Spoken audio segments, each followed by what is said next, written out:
Oh boy, do I have news for you. Oh, I don't see you guys. Whoops. I don't see you guys. Hey, I forgot to set you guys up today.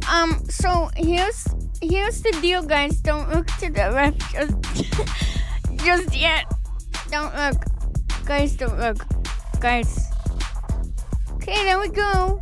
Hey guys, I don't know what game I'm playing, but I sure am really excited.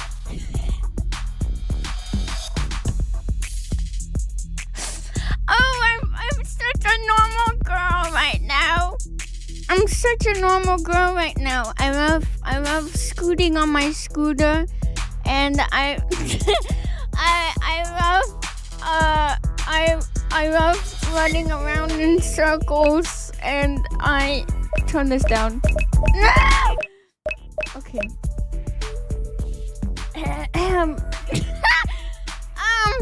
So I don't have anything prepared except for this wonderful thing. Are you guys ready to see?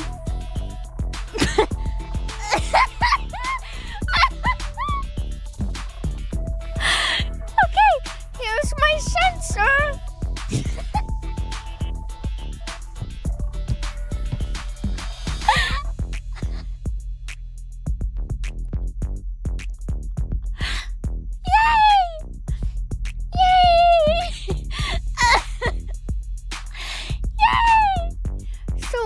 I might have to move it around here and there, but I'm okay. So hey, I really don't know if there's anything. Okay, I tried setting up an eye tracker, and for some reason my webcam doesn't want to work with with the eye tracker, and also my iPhone doesn't want to work. Today I am playing a game that me and Violet talked about, and she was like, we should play it together, and I was like, no, nope, no, no. No, I will sacrifice myself. I'll hold him off, guys.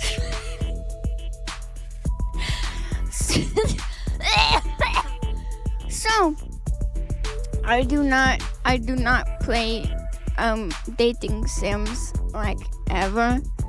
The only one that I have played is the By Daylight one, and I was so uncomfortable playing that one, cause it, yeah. So yeah, I'm really excited. We have access to Resident Evil 9 today, so we're gonna be playing the the DLC before the game comes out. I'm really excited. So yeah, this is REQUIEM'S ECHO. There are so many characters. There's Gojo. I know the person that created this game made Gojo. I can't stop looking at his boobs. So if you guys like Gojo, I think you should go play it. Yeah. So this is the DLC.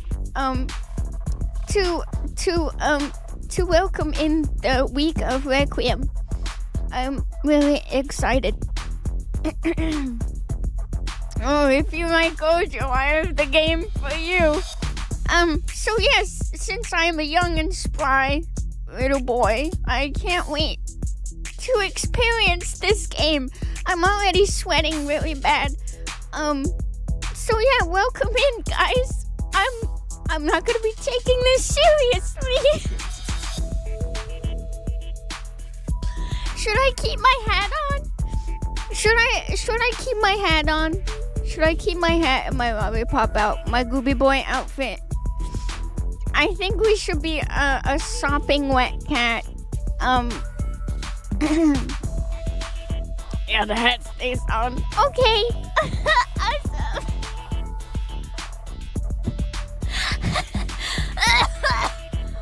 Okay. Let's hit new game. Guys, I'm so fucking scared. I'm gonna see like...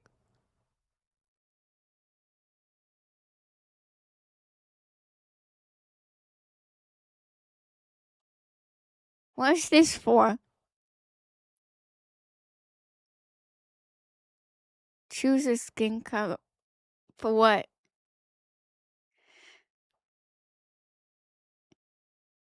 What? Wait, for what? What am I... what am I... Why? Until guess for how many times the sensor will need to be used, at least 6 or 7. Why am I picking this? Is this for me? Cause I'm like that. I'm so scared. Okay.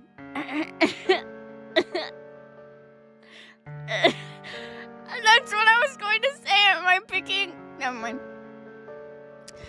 Okay, guys, we have to lock in.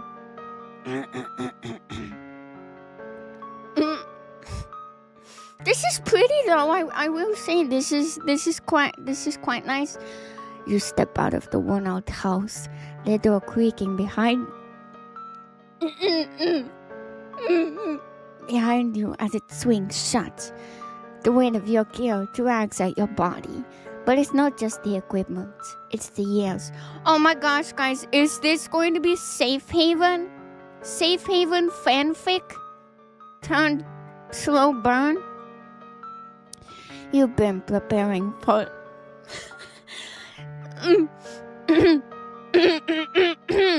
You've been preparing for this night longer than you care to admit. Every step feels heavy, but you can't stop. Not now. Your gaze lingers on the windows. Inside, the shadows of your old life remain. A life that feels like a ghost now. Welcome in. Photographs on the walls, dust-covered remnants of forgotten hobbies. No, my warhammer! There was a time when you had dreams. Other dreams. Hey, that's actually a really good question.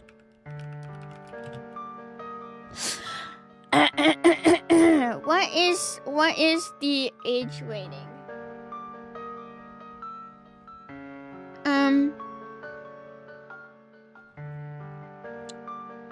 So the age rating is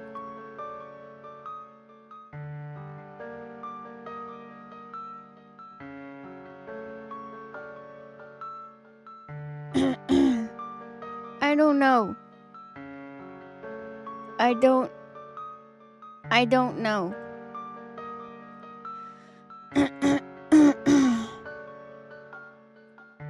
Do you forget? Gooby. There was a time when you had dreams, other dreams, but they've long since crumbled, replaced by a singular consuming purpose. Hunting. You hear it. What do I hear? Birds. Birds. Shh, shh, shh. You have to lock in. Birds rapping in hurried ascents. You know what that means. I don't know. Sunset crows. Okay, I know now. It's time. What? What? Ooh, this is pretty. The bonfire pierces the encroaching darkness, a lone beacon amidst the towering trees. You finish leading the barbed wire from tree to tree, building a harsh perimeter around the clearing, a trap with no escape. Your gaze drifts towards the horizon as the sun sinks lower.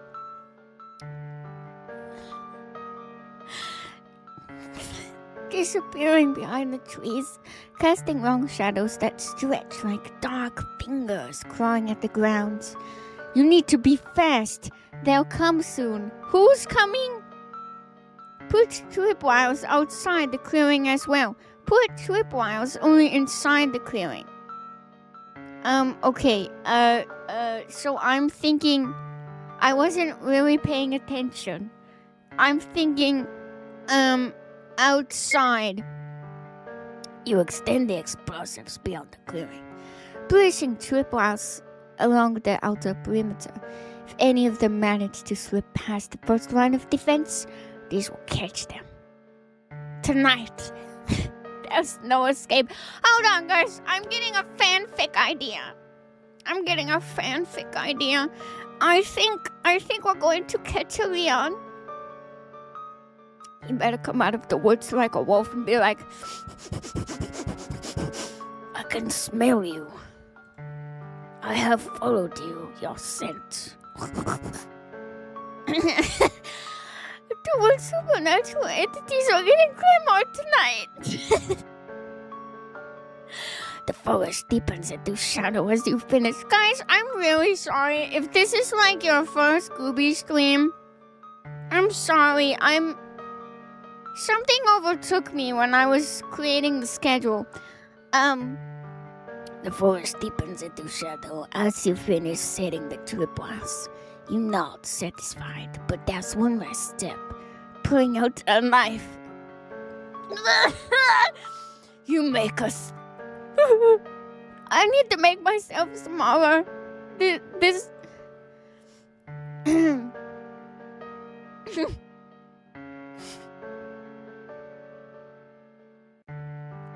Shut up!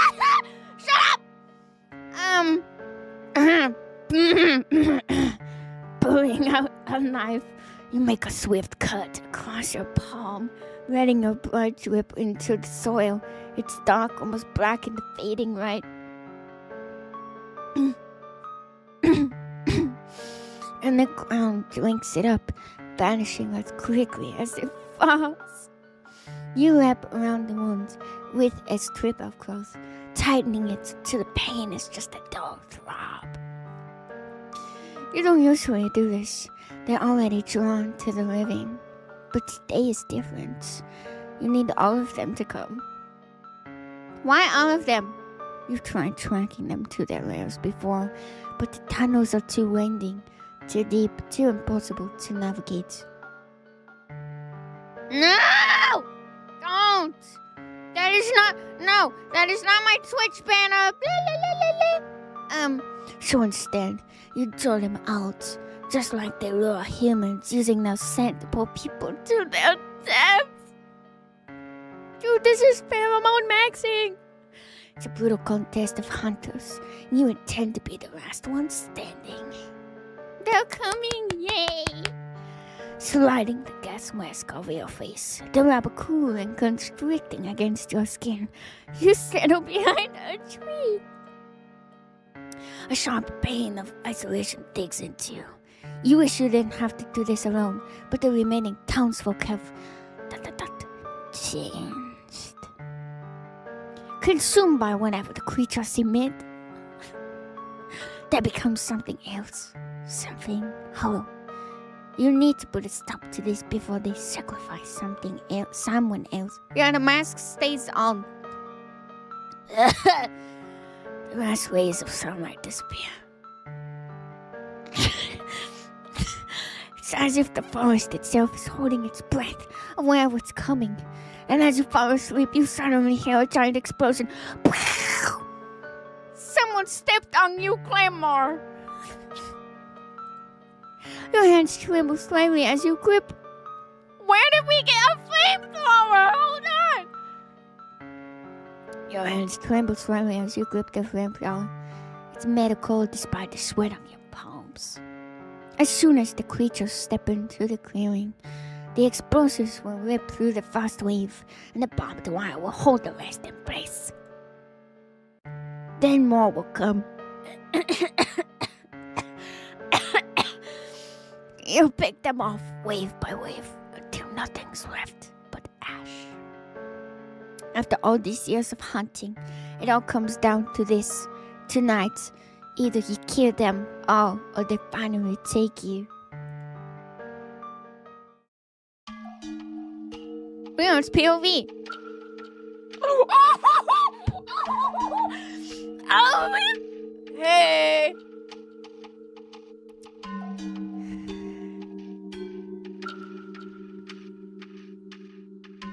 I wish you guys could see the motion that I'm doing right now. Leon drives into the city. The streets dead and abandoned. Another ghost town, courtesy of Umbrella. Why is he so... What? He's like Dorito. You know what? And this is what I'm gonna say. This is a huge flashbang. It is. But he does have Yowie body. And I'm going to say this. I like chunky Leon. I like chunky because chunky means he's healthy. I like chunky. No, he's not a twunk! Border windows, doors nailed shut, like they're trying to keep something out. And it's me. They're keeping me in. He wonders how many more there are. He thought that on the Umbrella's downfall, they had dealt with all of them, but every now and then another one pops up. Feels it. A prickle on the back of his neck. Me, by the way. Blah, blah, blah, blah. His eyes flick into a cracked window as he passes, but there's nothing there. Just shadows, shifting with the last light of day. The birds, no. Hate it when the neighbors... Oh, wait. I have to voice act him. Hold on.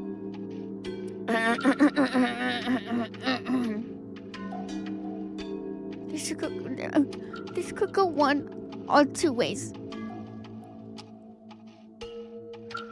I'll do my best. Come with it.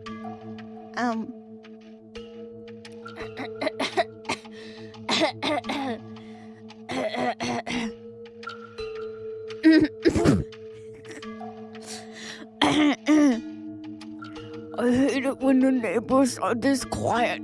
That's not what it sounds like. The sun sinks lower, breathing orange and red. Across the sky, he sighs, tapping his fingers on the handlebars.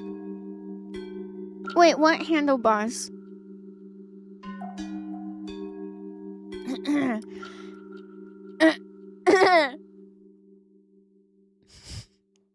I don't think you could convince me that you haven't written. I haven't. I've never. I don't do that.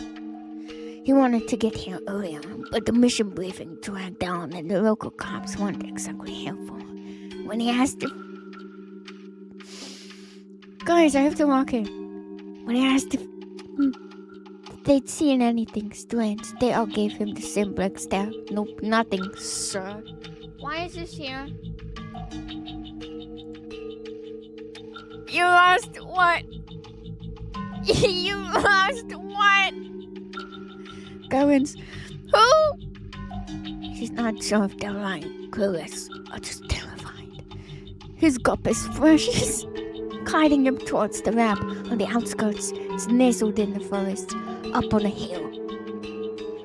Easy enough, right? Just find the missing team, check the lab, and get out.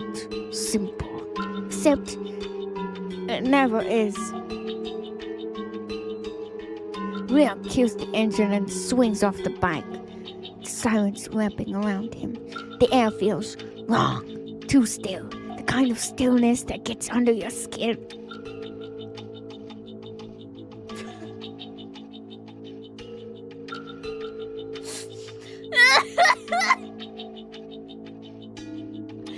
And again, there was a small Victorian child in a propeller cap with a lollipop.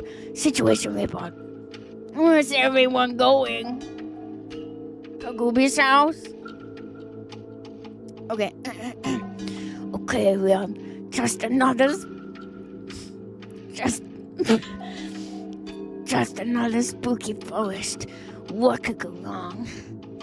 He moves on foot, the ground soft under his boots, dead leaves muffling his steps. His hand hovers near his gun. The path is narrow, overgrown, and the shadows stretch out long in the fading light. Then he sees it, flickering right through the trees. Leon stops, narrowing his eyes. Someone's here. Maybe it's the missing team. Or someone else.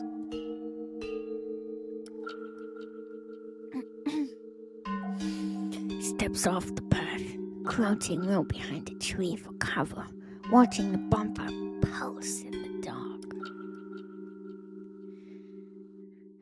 Okay, we'll just have to tell her I want a Dr. Pepper and this bag of chips. What could go wrong?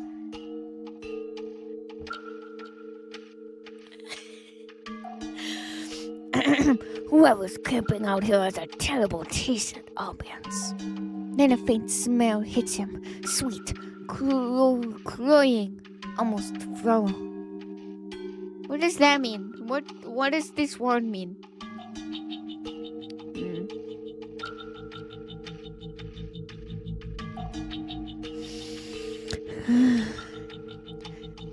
Sorry.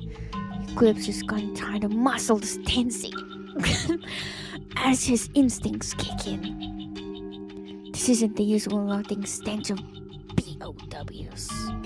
Oh, okay, so that's what it means. This is different. Wrong. Whoever's ahead, it feels like it's coming to him. So if that's going to be me with my stinky ass fucking perfume, isn't that so fucking stupid? Cause I said to myself, oh, the guys that is coming, they are drawn by smells. Why am I wearing perfume? Also, how am I just being a stinky Frenchman and just spraying stuff all over me instead of bathing? The rest of the sunlight slips behind the trees. Darkness closes in, and the light flickers again, casting eerie shadows that seem to reach for him. He moves forward, slow and steady. His senses on high alert. He's done this before, more times than he'd care to remember. Whatever's waiting in the dark is not going to catch him off guard. Leon's head is getting foggy. His senses dulled. He can see the fire now. A huge bonfire lighting up the dark. Spotting an opening, he steps forward, but something brushes against his chest. A wire. You dumb shit! You weren't looking down at your boobs? The faint beeping reaches him a second too late.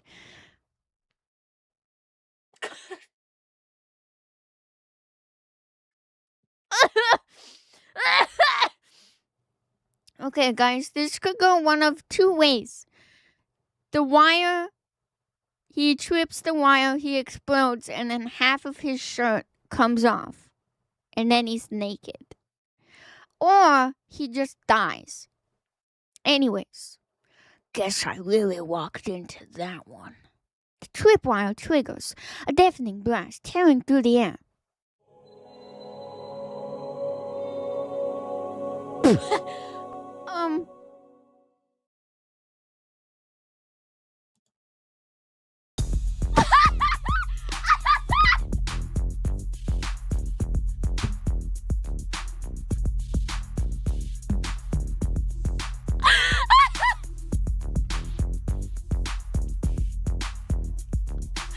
Hey, guys, I heard this was gonna contain like romance options.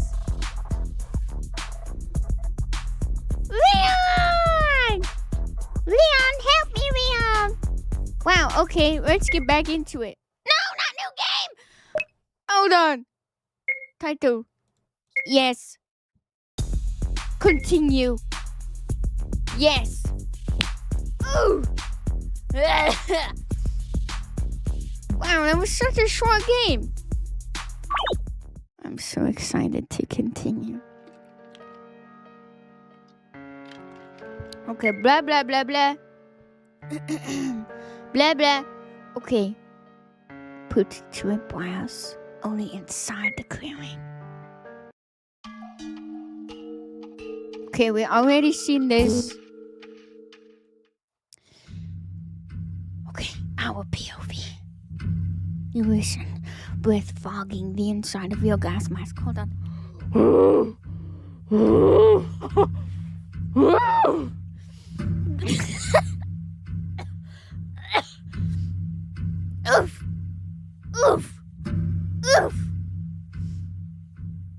The forest feels suffocating, every shadow pressing in, thick with tension. A sharp creaking noise breaks the silence, the sound of... What? What is this? How do you say this? Shitness? shitness. Legs grabbing over dry bark. The familiar clicks and snaps you've come to associate with the creature. Hold on, guys, wait. Why, hold on. Thank you. Shitness. Thank you so much, Vtuber, for the super cool with the romance scoop. Thank you, I already exploded him, because I'm really good and I'm... Shitness, yes. Shitness. This. Also, why is this like The Last of Us? With the clicking and the snapping? No, how do you say this? You guys aren't telling me. Shitness? It's shitness. How do you say that? Kaitin. No, it's shitness. Oh! I thought you were doing some slang that I wasn't... Oh. Kaitin. No, shitness.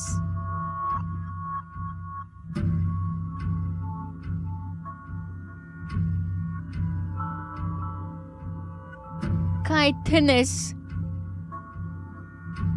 Witness. Shitness. Shitness. The familiar clicks and stabs you've come to associate with the creatures. Do you? Your heart pounds. And you steady your breath. To filter the air dry and stare against your lips. I don't like it. Fingers tightening around the flamethrower. You prepare to rise from your hiding spot, every muscle coiled. But a movement catches your eye, a figure slipping through the clearing. What? A man. Ooh, a man in the forest. A man in the forest? Ooh. How many nights in the forest? 99 nights in the forest. 99 nights in the forest. 99 nights in the 99 nights in the forest. Okay. You freeze, watching as he steps closer to your traps. Wait, is he? He's disabling your tripwires. Hold on, I have to be the quirky main character. You dumbass, get away from my tripwires. Your pulse races, heart hammering in your ears without thinking. You sprint from your spot, weaving through the traps you've committed to memory. You! Stop! But if Leon heard somebody running, he would then be like, points gun at you. Your voice Your voice comes out muffled, distorted by the mask, but he howls, turning to face you. For a split second, you're taken aback. He's not what you expected. Sharp features, piercing eyes, striking in a way that seems out of place here. Not the kind of person you'd expect to stumble into a nightmare like this. Your gaze flicks to his hand, hovering near his gun. Posture tense and controlled. Definitely not a civilian. What the hell do you think you're doing? These traps are mine. Let's be rough around the edges. He raises an eyebrow. I'm bothered by your tone. Man. Man, these are yours? Yes. I mean, how many did you disable? I mean, guys, because remember, I have the gas mask on. He tilts his head, thinking for a moment. All of you? Close on your back, gripping the flamethrower tighter, just your luck. Clueless outsider ruining the day you waited years for. I think we're schizo. Why do you need so many explosives? I'm hunting. I mean, His eyes shift to the flamethrower in your hands, then to the bomb while strung between trees. Yeah, I would be drooling. Hey guys, guess what? I was drooling like crazy when I woke up this morning. It was really awesome. You have a rather unconventional way of hunting. Take a steady breath. No time for this. You're not from this town, are you? You really should leave now. Your gaze drifts to the tree line where you sense movement. The scent is starting to seep in. That sickly sweet flower odor that creatures emits. I'ma feel backflips. He's now wearing a mask. Already you see a slight daze in his eyes. He won't last long if they get too close. Pheromone maxing! The man shakes his head, taking a step closer. Not an option. I've got to get to that lab. I was drooling over sleeping. My pillow as well. And this is the only way through. You're busy with the flamethrower, torn between curiosity and frustration. Whoever he is, he needs to leave. I have no idea what's out there. Turn around. We're at Camp Morning. Whenever you're looking for at the lab, it's already been ransacked. But do whatever you want. Just not right now. A familiar sound echoes through the forest. Guys, that is almost the title of the game, Requiem's Echo. The same clicking, that same sickening creak. They're getting closer. He hears it too. His stance shifting, eyes narrowing. What exactly are you hunting? Before you can respond, your eyes blink to life at the edge of the woods. Dozens of them, gleaming like fireflies in the dark, shifting as they lock onto you. There are more than you expected, likely drawn by his scent as well. Oh my god, you can't fight them all without the explosives.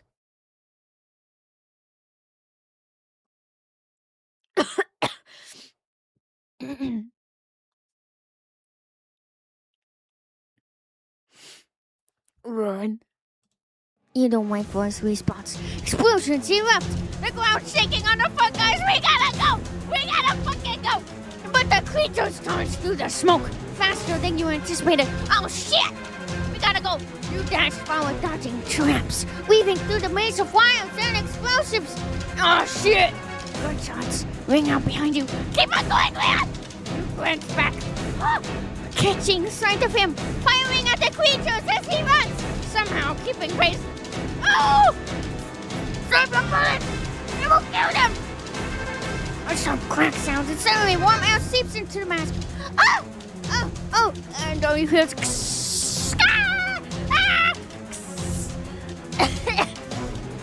a piece of debris. Most unpunctured. You're exposed now. No spare within reach. You can only keep running. Barreling through the underbrush, you fire the flamethrower behind you. We're just cooking Leon, I guess. A wave of fire scorching the air. The creatures shriek and stumble back, but keep coming.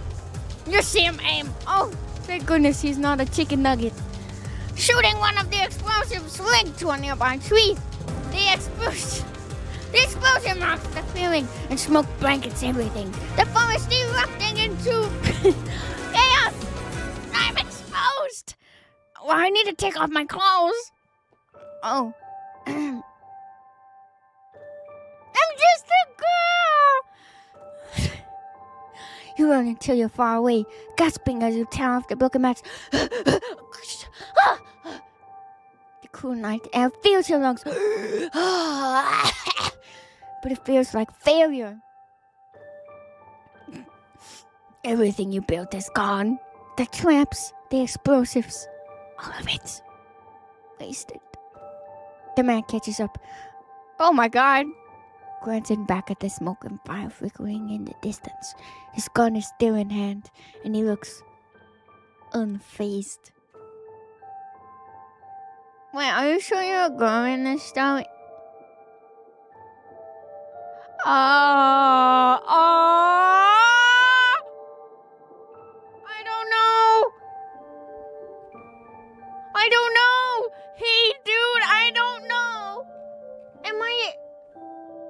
Am I a dude?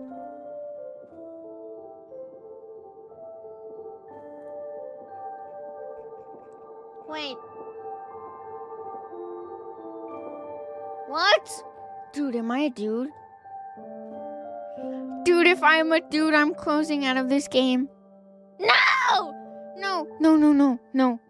No, guys. I'm not gonna say that right now. That is inappropriate. No, I don't want it to be Yui! Okay, I am a beautiful woman. Dude! No, but he's the man. Whatever. See? Man. Quite the fireworks show back there. He looks at you raising an eyebrow. What were those things? You fought them before, right? It's your fault. It's his fault. Your blood boils. You throw the broken mask to the ground. I'm gonna say it's your fault. It's all your fault. What? I was going to kill every last one of them. I had everything set, and you ruined it. You ruined everything. Takes a defensive stance, eyes hardening. Hey, I didn't know you had that place rigged to explode. Maybe next time, leave a sign. You glare back at him. Leave outsider! Before you mess up things even further. It's not safe here. He narrows his eyes, looking at you with a calm that only makes your frustration feel harder. Not for me. For you. You're gonna get yourself killed if you keep this up. Excuse me? Oh, guys, we are like, this is so Western, woman. You're the one who almost got yourself killed back there. I'm trained for this. I can handle this.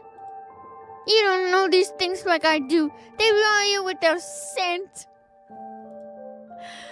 You want to get to the ramp now? Go ahead. But you'll end up like everyone else who's tried. Dead. He pauses, and for the first time, you see his expression soften slightly as he studies you. Did you see a team come through here? A lot of people came through here. They go to the lab, they get what they want, and they leave us to our fate. Or they go and never come back. Whoever you're looking for, they're probably dead. Or worse. The man looks back towards the forest, his expression turning somber, thoughtful. I need to go to the lab and figure out what happened to them. I'm not leaving until I do. You shake your head. Unsurprised, of course. They're all the same. Psh, hashtag man. Good luck. You'll need it. Without waiting for a response, you turn and march away. Ignoring the ache in your chest. You have to start all over again. Rebuild. Rearm. Your hand finds the pendant. Oh no! Your hand finds the pendant resting against your chest. You grip it tightly, letting the familiar shape press into your skin. I'm sorry. Wait, but if the air is bad, then how are we living in our house?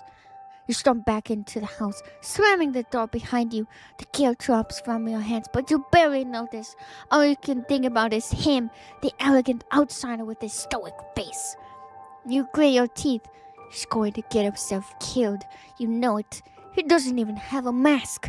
The second he gets close to that lab, he's as good as dead. You told him to leave. Warned him what was out there. If he dies, that's on him. You owe him nothing. Hashtag man. He ruined your plan. Your final chance at saving the rest of this town. But the thought of him stumbling into the lab, clueless, gnaws at you. Why the hell do you care? You shouldn't. You don't. Anyways.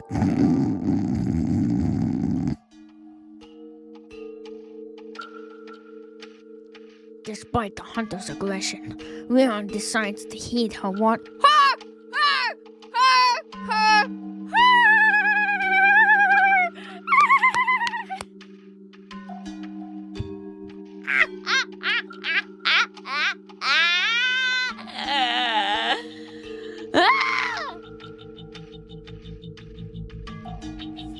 Hashtag girls get it done. He waits until early morning before heading to the lab, her sharp words still lingering in his mind. He can't shake the thought that she left too abruptly, without giving him a real chance to help. He could have used more intel, and maybe kept an eye on her too. Wink, wink! The last thing he wants is to watch another life get swallowed by Umbrella's mess. They've taken too much already. He shakes his head, recalling the fierce determination in her eyes, the way she seemed on wiping out those creatures at any cost. There's no doubt in his mind that POWs are involved here. He's seen enough of Umbrella's twisted work to recognize the signs.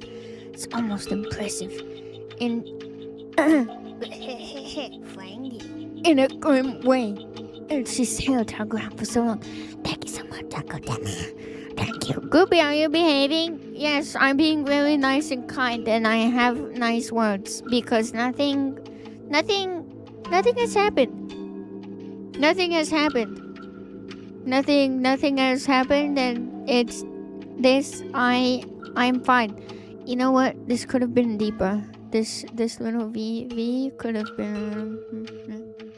Anyways, I like the gloves. Shh. Stop it, Kobe. Shh. The lab looms ahead, abandoned and half crumbled. He pushes through the entrance. The hunter hadn't been lying. The place had been thoroughly ransacked, papers scattered, equipment smashed. Whatever was here was long gone. Perfect. Moral sense. Umbrella had so many labs scattered around the globe. It's been nearly impossible to track them all down. Some, like this one, escaped the government's eye, but not the mercenaries. He looks around, looking around, wondering what they stole this time. What it might lead to. Another outbreak, another outbreak, another bioweapon. It's always something. As soon as he finds out what this new threat is, the better. Maybe the rest of this town and that hunter can still be saved. He pauses, his mind drifting back to Spain. The village, the people, so many lives destroyed. So many people who never had a chance. He clenches his fists, wishing again that he could stop it all for good. But nothing is ever that simple. It's just one man, fighting an endless war. Still, he'll do what he can, like he always does. He pulls himself back to the prison, focusing on the task. I'm gonna keep all my thoughts to myself right now. After rummaging through a few cabinets, he finds a torn notebook. Its pages smudged with age and crime. Seems like a personal diary of the lead scientist. Guys, what if we're the lead scientist? Because we're so girl power. April 12, 1988. Initial tests with the mold on humans have been promising. Though likely cost, mortality rates are high. But I am confident we will create a host strong enough to receive the progenitor virus. November 3rd, 1990. We seem to have found a way to reduce mortality rates, but the subjects are changing disturbingly so. They're becoming more moth-like, though imperfectly. The process of HGT appears to be responsible. These hybrids are now half human, half insect, emitting a powerful scent that draws humans towards them. The smell acts like the pheromone... I knew it! Pheromone maxing!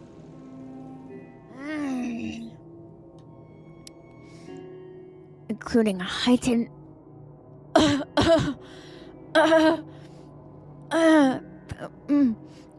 smell acts like the pheromones of female moths, including a heightened arousal state in those nearby.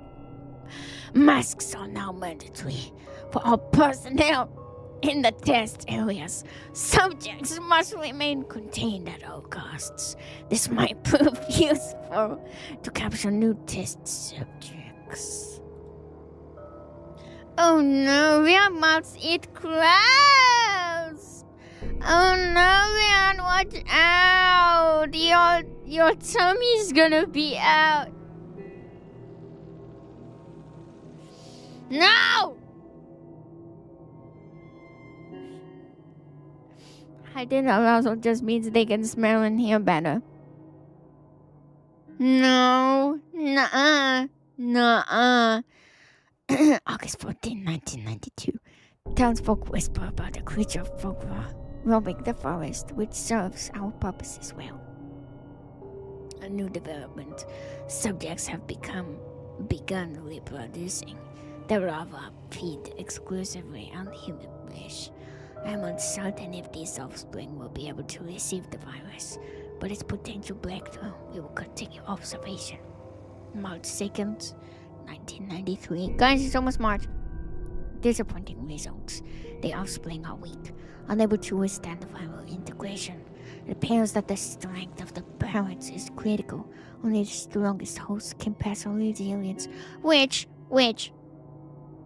if this person is a Resident Evil special interest guy like me, so the thing with and I've told you guys this before, the thing with like all those BLWs and all the virus stuff, it does really well in procreating in hosts that are related.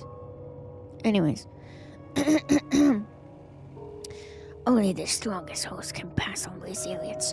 The weaker offspring have been discarded. I will require more test subjects, stronger, young adults, preferably those in their physical prime. This town's population will be depleted soon if we're not careful. Leon flips the page, but dozens of entries are missing. He has thrown away, leaving only the final one, frantic scrawled handwriting, as if the scientist had written it in his last desperate moments. February 8th, 2003.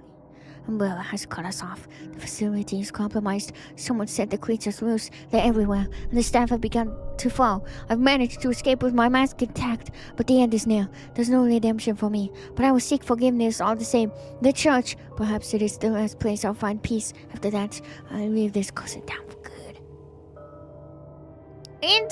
Insect. The church, He ready? Radio sound again, relaying the situation and the contents of the diary. She promises to notify the higher-ups and arrange for reinforcements, but of course, it'll take time. Leon starts, reinforcements always take time. I'll send you the blueprints we have on file for the lab. There's mention of an underground facility. Looks like you'll need a key card to get in. Understood, thanks. No thanks, bro. He follows her directions and finds the door to the underground section, but as she warned, it's locked tight. He'll need to get in if he wants to find out what happened to the missing team. Just as he's about to search elsewhere, he hears a faint noise. Then a familiar scent reaches him. Sickly sweet, cloying, strange foliage. It's me, I took a bath. I have some running water. He went windows. Wait, is that what it said? The radio, or is that what I said? Is that how it was spelled? Didn't the hunter say these things only came out at night? The smell thickens. It's just my pheromones, baby. His head swimming slightly. He snaps his gun up. Dude, that's what you said. Oh. Radios.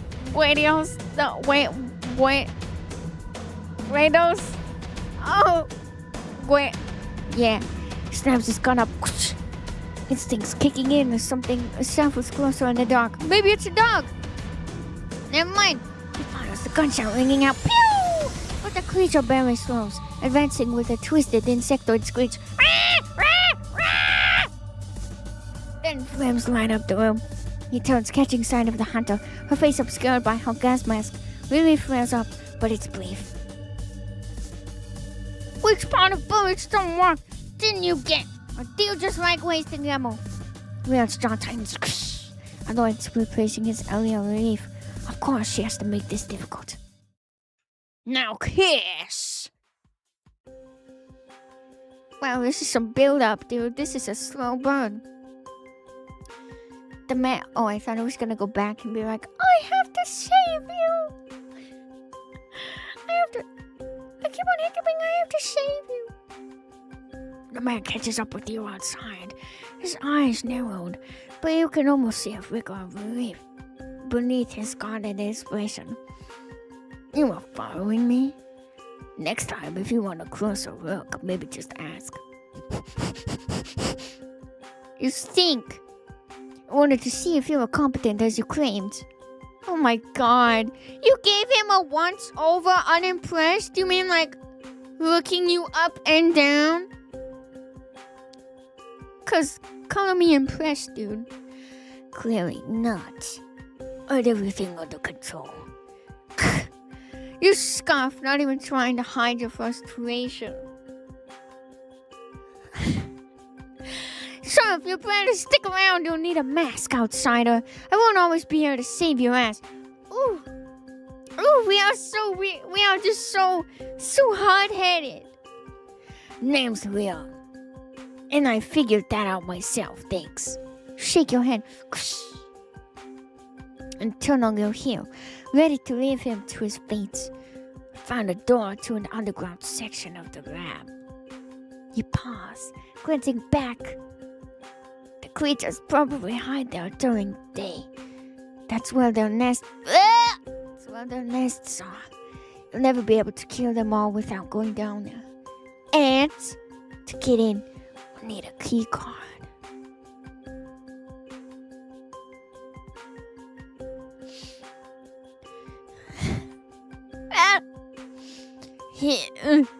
He nods towards the lab entrance.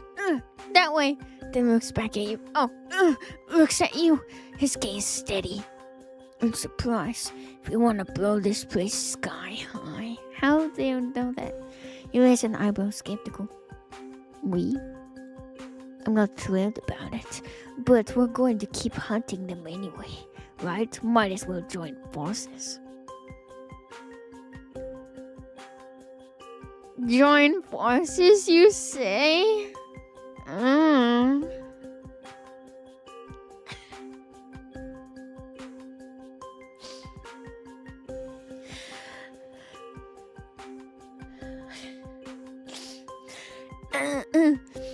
You search his face for any sign of deceit, but he just stares back, annoyingly calm. You don't trust this guy, but you're willing to take any chance to end this, even if it means teaming up. Can't let you have all the fun backflips.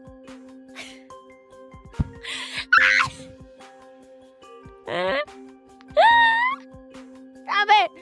Okay. Oh! Okay, so we can say fine or say please. You know what? Keep a man on his toes. Say please. What?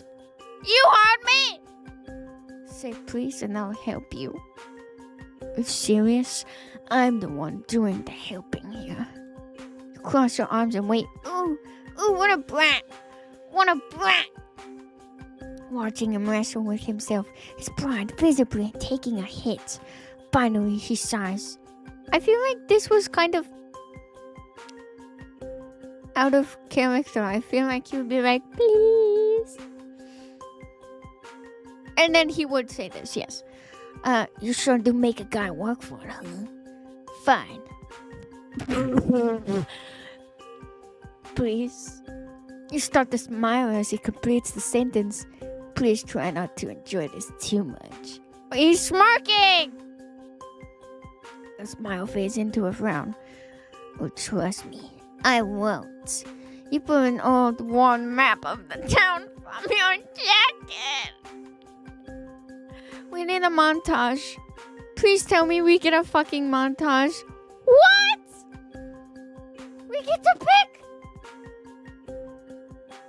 Rio leans in to look at the map, his shoulder brushing against yours. For a moment, you catch the scent of him.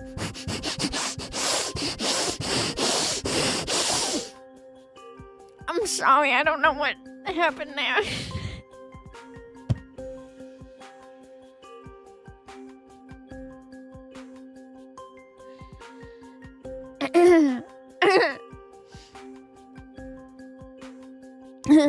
For a moment,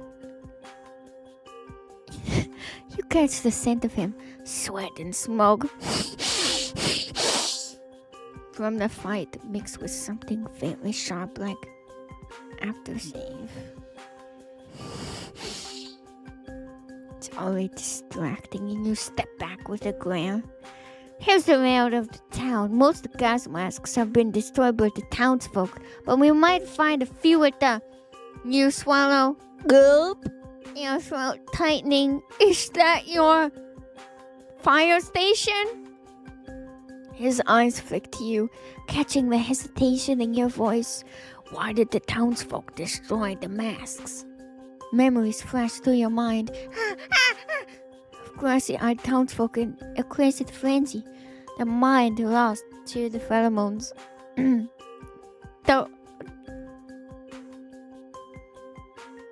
The what? The what? Excuse me? The what? The what? Hey.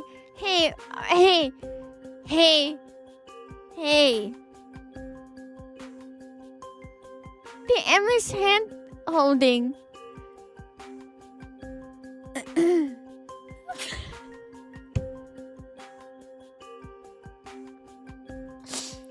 The way they practically worship the creatures now, like twisted prophets of some new grotesque religion.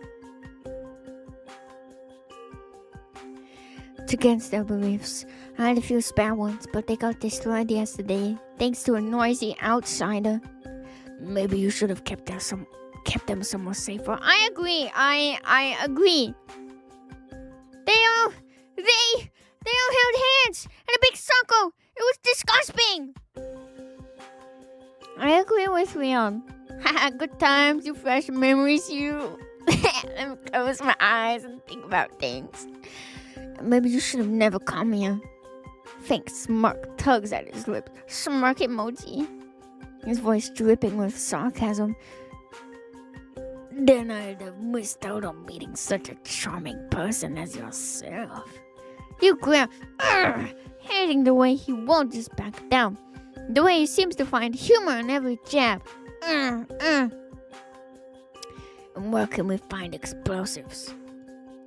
You jab a finger at a spot in the map. I think it's gonna be at the church. I changed my mind here. The construction site. There should be some left in the crates with any luck they're still intact. Leon studies the map with a furrowed brow. Don't do that. You're gonna give yourself wrinkles. Then nods. The key card is probably at the church. I found a note about it back in the lab. He looks up, meeting your gaze with that infuriating calm. You're the local.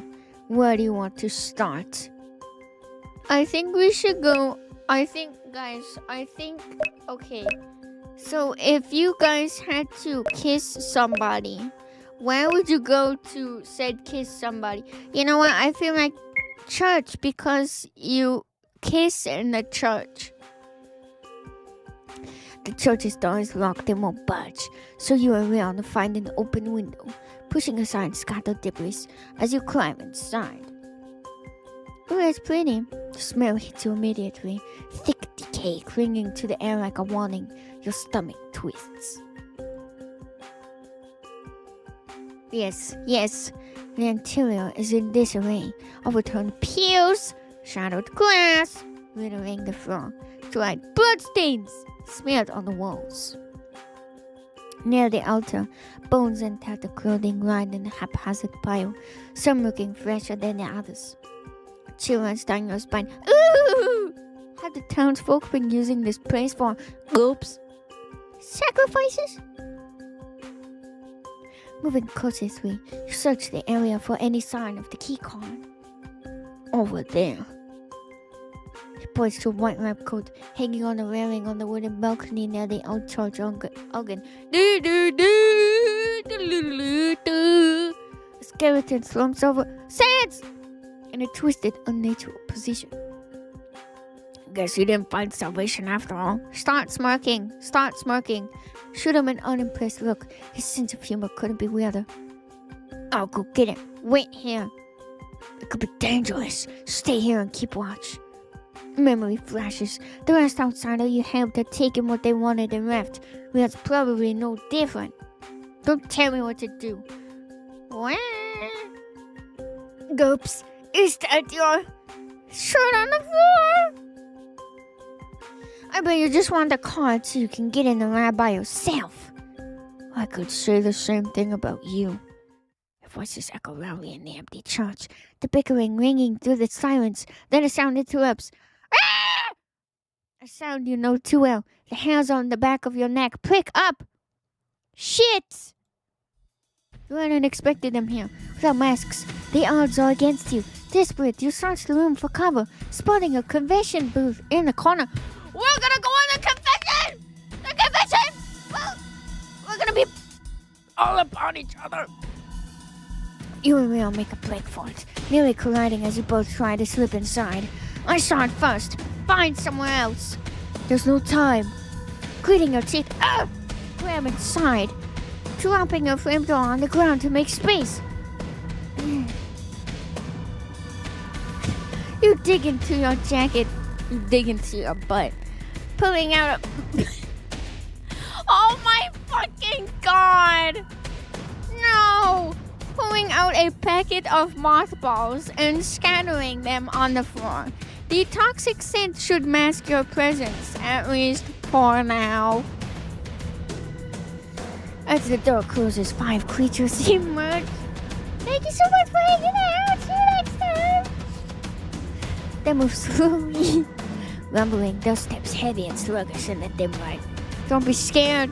Presses against the confession breeze on you. Thankfully, it's not night and they didn't see you. Guys, what was that?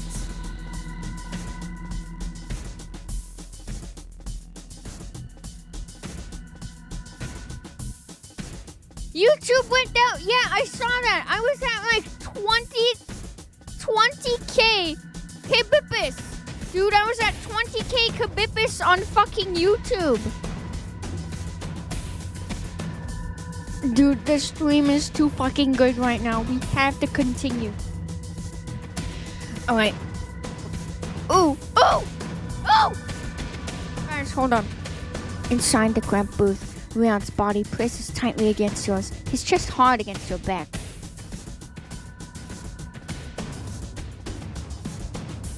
You shift, trying to create space, but it's impossible in such a confined area. His breath warms the back of your neck.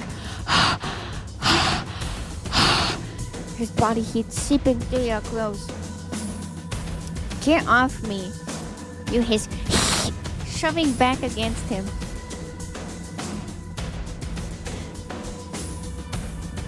Not much room for personal space here. His voice is not much room for personal space here.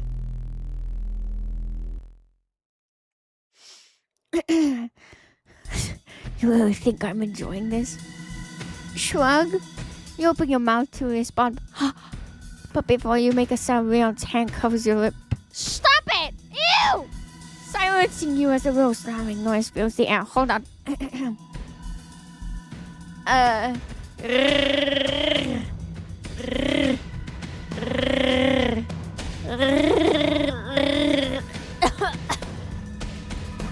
Instantly, the both of you go still, barely daring to breathe as one of the creatures stops right outside the booth.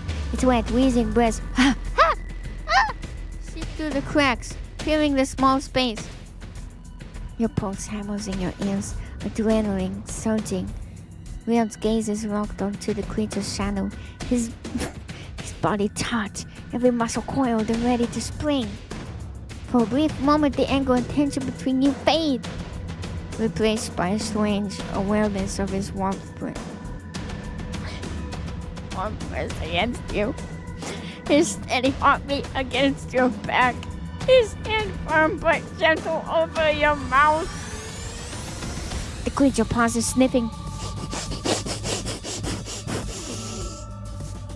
It must have picked up on the mothball scent. Maybe we shouldn't have done that. With a snort, it turns and lumbers off to the other side of the room with the others. You'll need to ambush them to get out. Will removes his hand slowly, leaning close to your ear. I'll lower them. You grab the key card. We get out. No, we have to kill them all. Not right now. Guys, should we kill them all or should we follow his lead? I wonder what we'll do.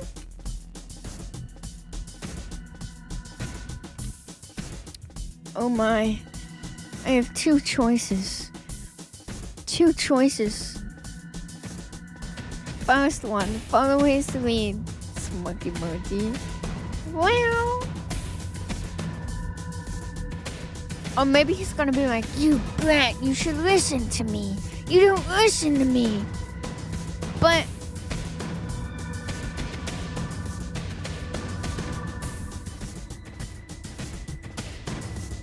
seems follow his lead is winning. Okay. Give a reluctant nod. The man slowly opens the door and slips out, firing at the creatures to draw their attention. They shriek, "Ah!" Rumbling after him, their heavy footsteps echoing in the car. Charge. But then, distracted, he raises his gun, aiming at the ram coat hanging on the balcony. He fires and the coat tumbles down, the key card slipping free. You dart forward, grabbing the card just as the creatures catch sight of you. Their shrieks intense by filling the air with an urgent, menacing sound. Heart pounding.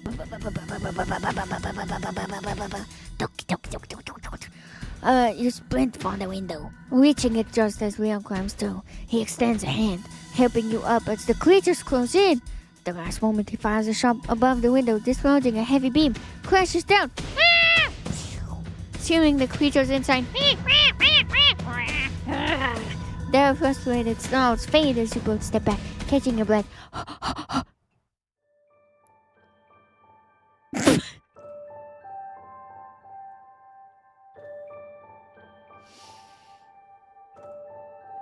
Yeah, he's going crazy with the QDs right now. We just didn't see it. Leon glances at you, a smirk tugging at his lips. That's what he looks like! See, it wasn't so hard, was it? You roll your eyes and head towards the bike. What bike? We haven't talked about the bike since the beginning. Let's go before the townsfolk show up.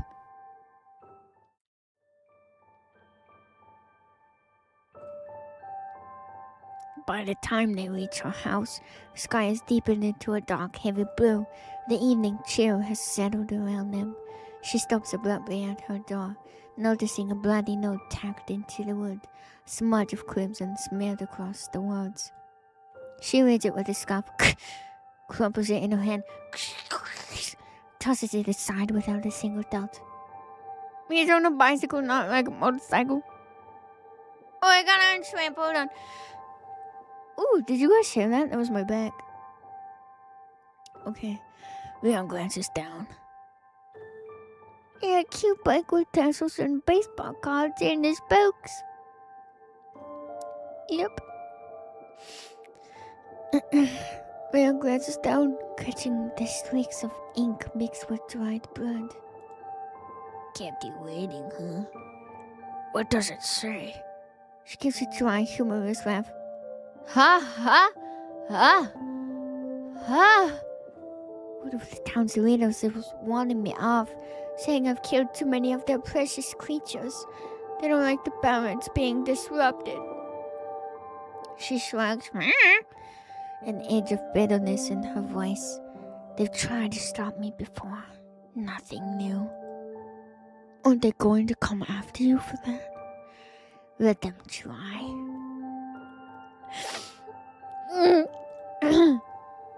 Her tone is sharp, edged with a weariness that speaks of repetition. If they do, I have other hideouts.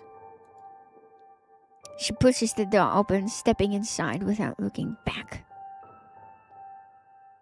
The regard starts like a bad biddy. Leon follows, and the place hits him like a wall, a strange, stifling mix of mothballs and plant oil. Damn, bitch, you stink! The windows sealed tightly, curtains drawn to block out any stray pheromones. As she moves through the small space, her movements are precise, each step purpose-driven. She glides over to a concealed compartment in the floor, pulls it open and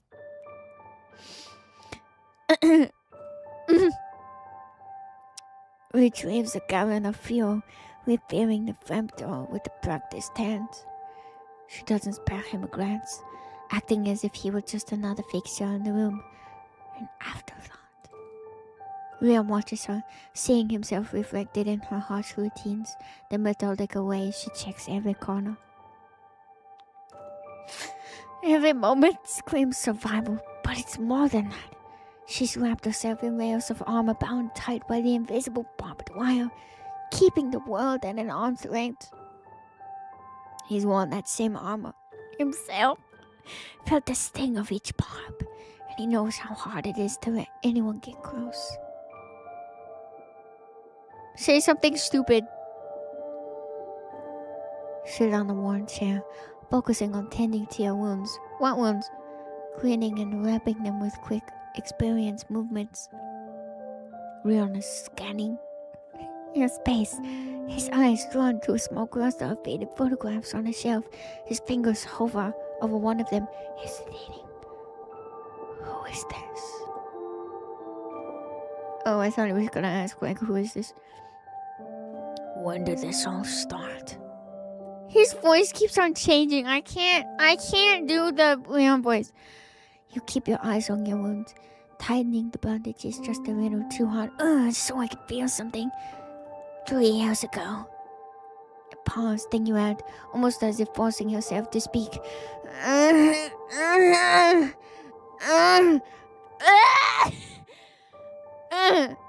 True that, more.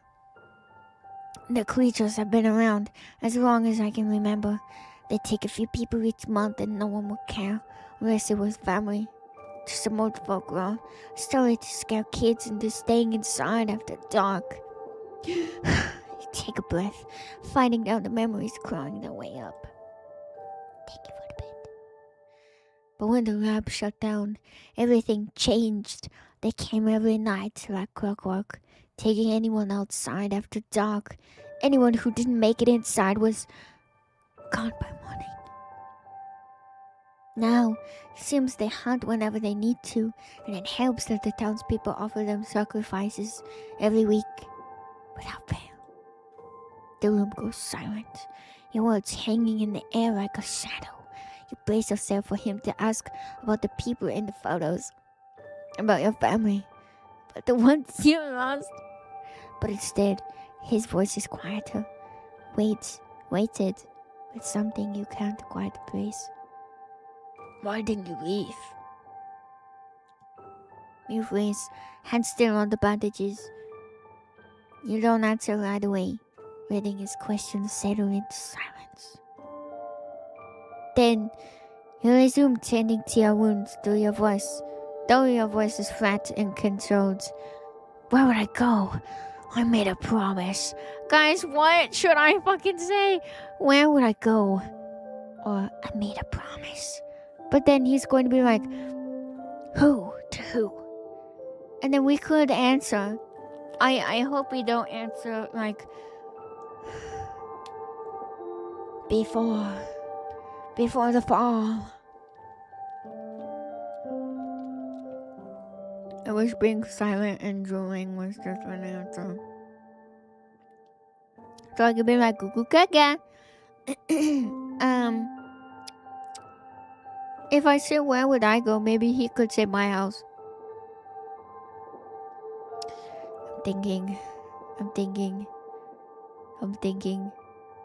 thinking. I think I don't care about myself. Where would I go? The people I care about are already gone. If I left, the ghost would follow me anyway. He pauses, his expression hard to read. After a moment, he gives a slight nod. Acknowledging the weight of what you said without prying deeper. Yeah, ghosts have a way of sticking around. Someone had to fight. It just ended up being me. I wouldn't. He steps closer. Your body goes rigid, instinctively pulling back. But he holds out a small tin. Something. Oh my god! We got a smoke! Something herbal and pungent with a mix of earthy scents, lavender and other sharper herbs. What is this? For injuries. Works wonders.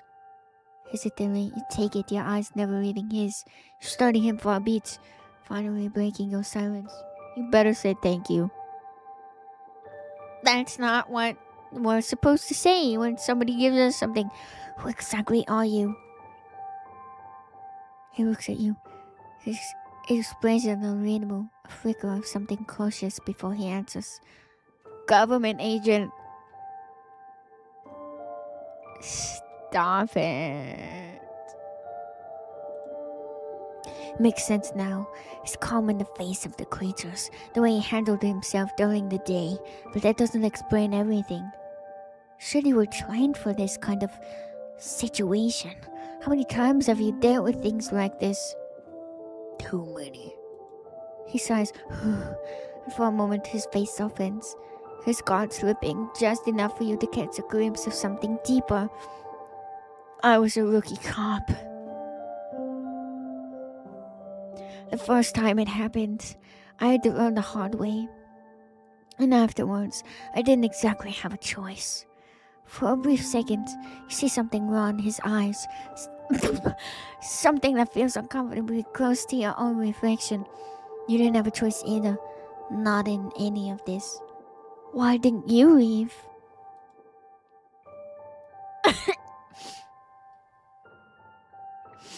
Surprise flickers across his face.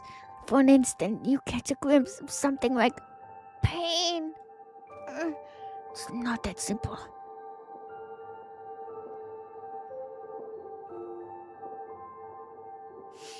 You think you might actually get something real out of him, a piece of truth to hold on to.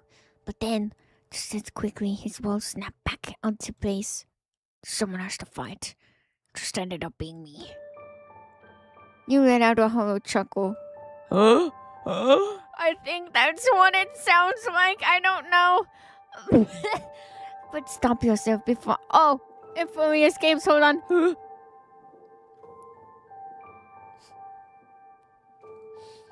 you can tell I threw out my Chick-fil-A a few days ago and I'm still thinking about it.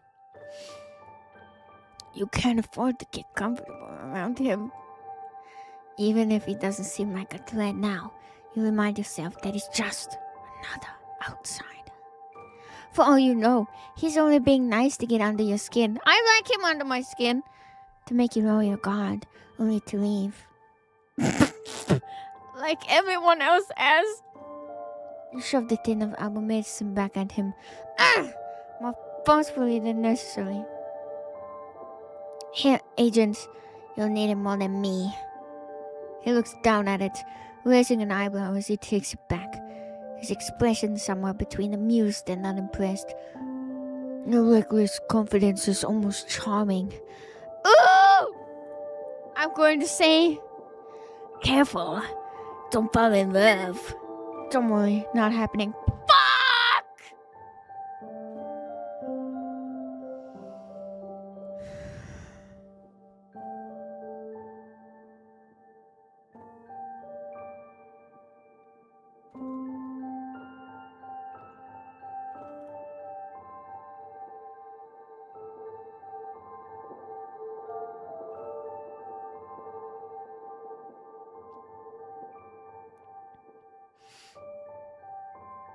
That made me feel so disappointed.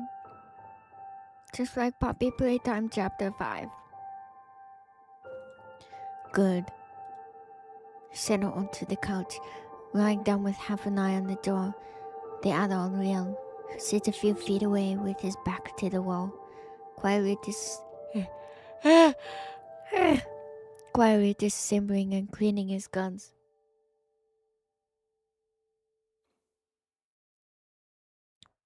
Your eyes close, but your mind stays alert. Every creak of the old house keeping you tethered to consciousness. It isn't just the threats outside that keep you awake. It's the stranger sharing your space. The one person who could throw everything you worked for into chaos. Sleep. I'll take a fast watch. You start to protest. No! But he cuts you off with a steady look. If we're going to be a team, you'll need to trust me. You don't respond, but you allow yourself to sink into a light, restless sleep. Your senses have tuned to the sounds of the night. He'll make cricket sounds. Cicada.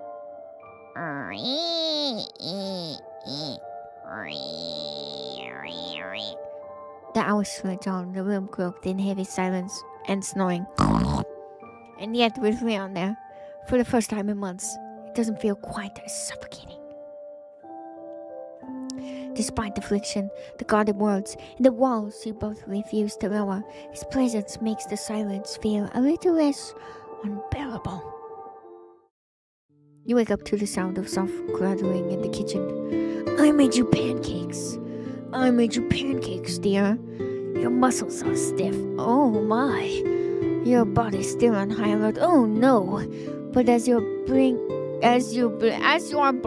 your eyes open, the scent of something cooking hits your senses. Something you haven't smelled in a long time. You sit up, rubbing the sleep from your eyes. The morning light filters through the cracked window, casting muted shadows across the room. Why are you still wearing your clothes? Who said that?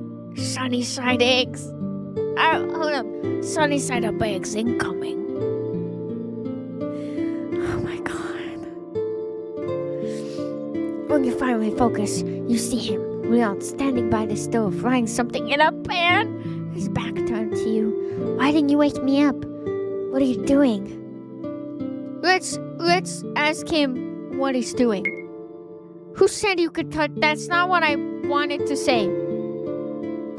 Who said you could touch my stuff? Leon doesn't even turn around. His shoulders shift slightly as brushing off your comments. Good morning to you too. You walk over, eyeing the state of your kitchen. Making a mess. Little mess never killed anyone, unlike other things around here. You're welcome, by the way. You cross your arms, leaning against the wall. Grateful, sure, but no way you're going to give him the satisfaction of actually knowing that. I didn't ask you to cook. You dinner cooker? Breakfast cooker? He plates the food and sets it down on the table, gesturing to it with a casual wave. You eyed the meal with narrowed eyes, suspicious but intrigued. Leon shrugs. Dig in or don't. More for me.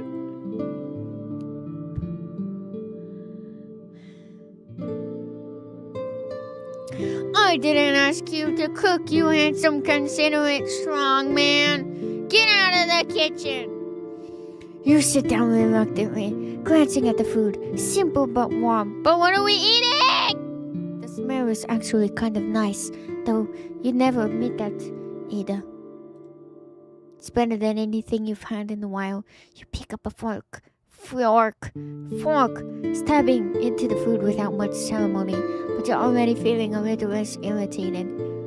Where are we going today? You ask, trying to steer the conversation. Shut your mouth! I'm putting duct tape on your mouth face. Trying to steer the conversation back to something practical, something that doesn't feel domestic. Leon sits across from you, shrugging as he eats. Your call. Okay, so the church is gone because they moved it to a different town. So we have construction and fire station. So I feel like I want to save the fire station for last because then he can get in a little fireman suit for me. Anyways, the construction site looks the same as you remember. Rusting metal frames, cracked concrete, and piles of debris waiting to collapse at any moment. A maze of danger, even before the creatures start to roam. Yeah, there's also a pole there.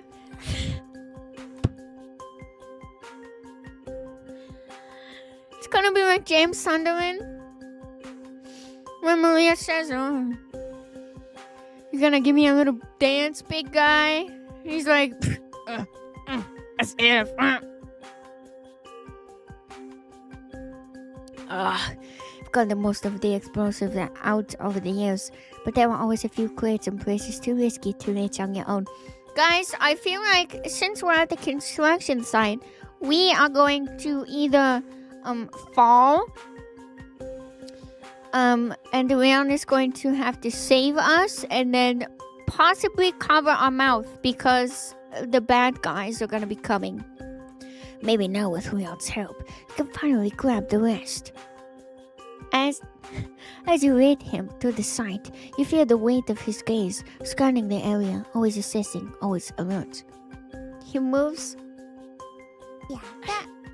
Thank you so much for the pin member message for 10 months. Kid. Thanks. Are you talking about this guy?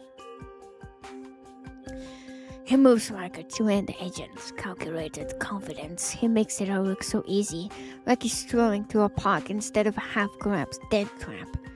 Then, cover our mouth with his... Then voices echo through the steel beams. Faint but unmistakable. You and Leon freeze at the same time. Oh my goodness! Humans!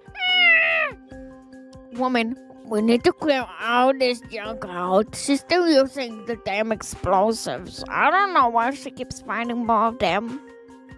Shit, you can't see them, but you can hear their footsteps crunching through the rubble. Too many of them to handle head-on. Tension coils in your gut as you look at Leon, who's already watching you with that annoyingly calm expression. If we want to search in peace, we need to get rid of them. Or we could just sneak past them. You shoot him a withering glare, voice dripping with sarcasm. Yeah, because that worked so well for me in the past. These people aren't exactly blind, Leon. Getting them to leave is safer. Sneaking past them is smarter, less chance of getting caught. Okay, am I going to be good or am I going to be evil? The air between you crackles, each of you digging in your heels, neither willing to back down. Okay. Guys, do you think we should let them sneak past or make them leave? I'm going to leave this up to the audience. I have no fucking idea, and I'm going to say this about like a bunch of fanfics. Oops, I'm tweaking. About a bunch of fanfics, I'm going to say that the MC being an absolute dreadful sopping wet cat is not my favorite. It is not my favorite. It's the hard-headed, I'm tactical. It's like the fucking fanfiction. Guys, I'm putting myself out there right now. It's like the fucking fanfictions where it's like, oh, I'm the new recruit of task force of the task force that Captain Price has scouted me out for, and I'm a lieutenant corporal, super major sergeant, and I am the best at what I do, and I'm going to beat up all the boys because I am a strong woman. My call sign is man-hater, and I have killed 75 very important people. Anyway, sneak past. Who said all of that stuff, guys? Who knows all of that stuff? You let out a frustrated sigh, but Leland. Fine, let's do it your way this time. Yeah, I sure do. You both crouch low, moving quietly through the sight. Leon takes the lead, his movements smooth and silent. You follow, every muscle tense, hyper-aware of the townsfolk patrolling nearby.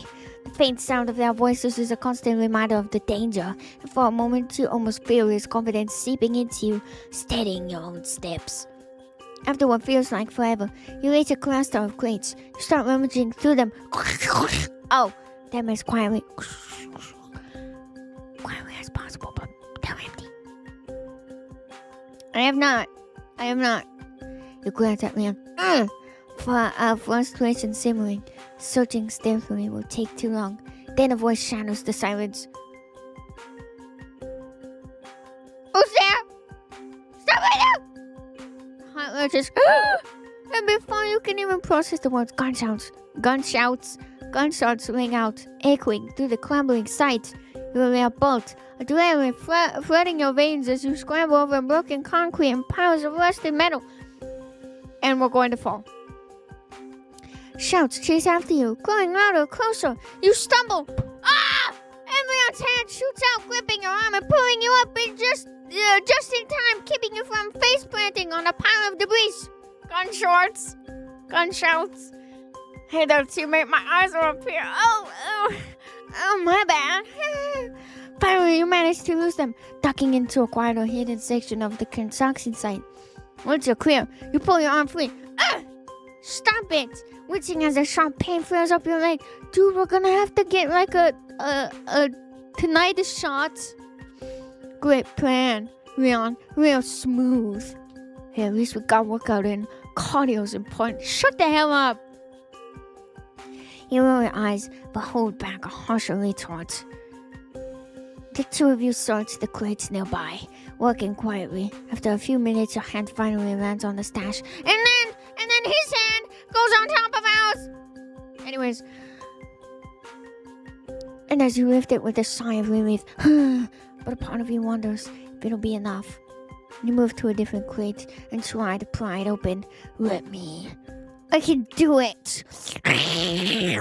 Step off, man. I'm a strong, independent woman. Fuck you. I know. I just don't want you to get hurt. You give him a skeptical look, arching an eyebrow. Look at you being a gentleman. It was him. You huff, as he steps in, taking your spot with that infuriating calm. But in his...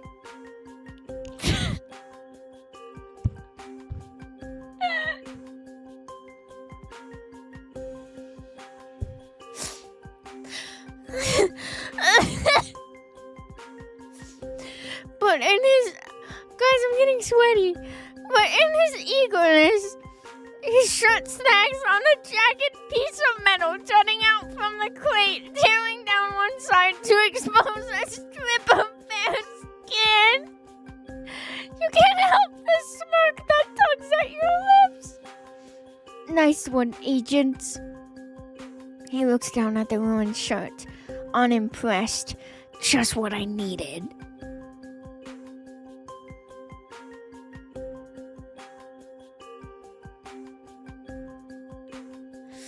You turn back to the explosives, putting them in the bag, trying to ignore the rustling fabric behind you.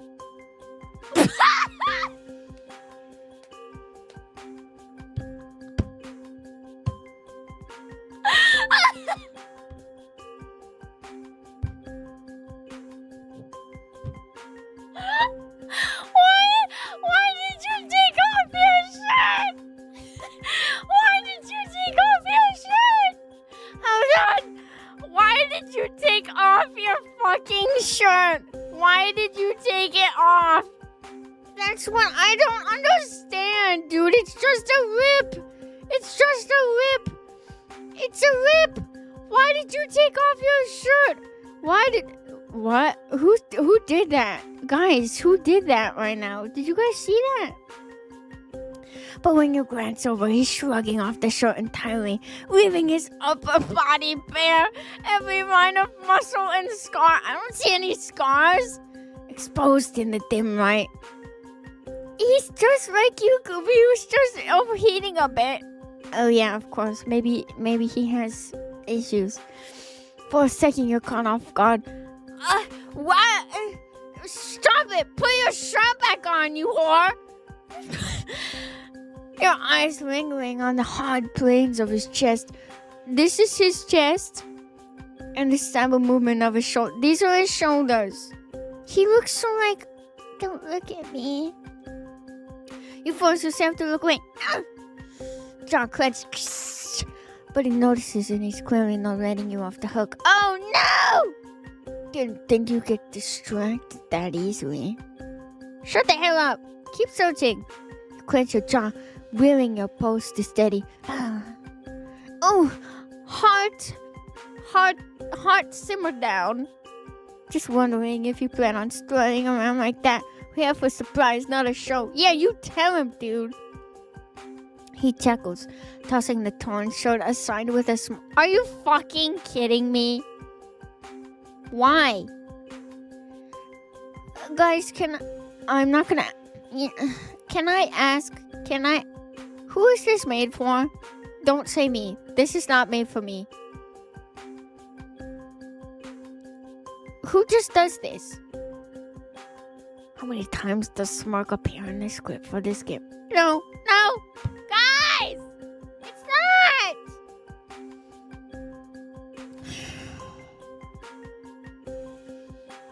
There's more to do of that. I've got a spare on my bike. Oh yes, of course, he has a spare on his bike. Put your boobies away, sir. It's not your way! Unless, of course, you want me to stay like this. Without missing a beat, you raise an eyebrow, leaning in just enough to make him hesitate. What if I do? He blinks.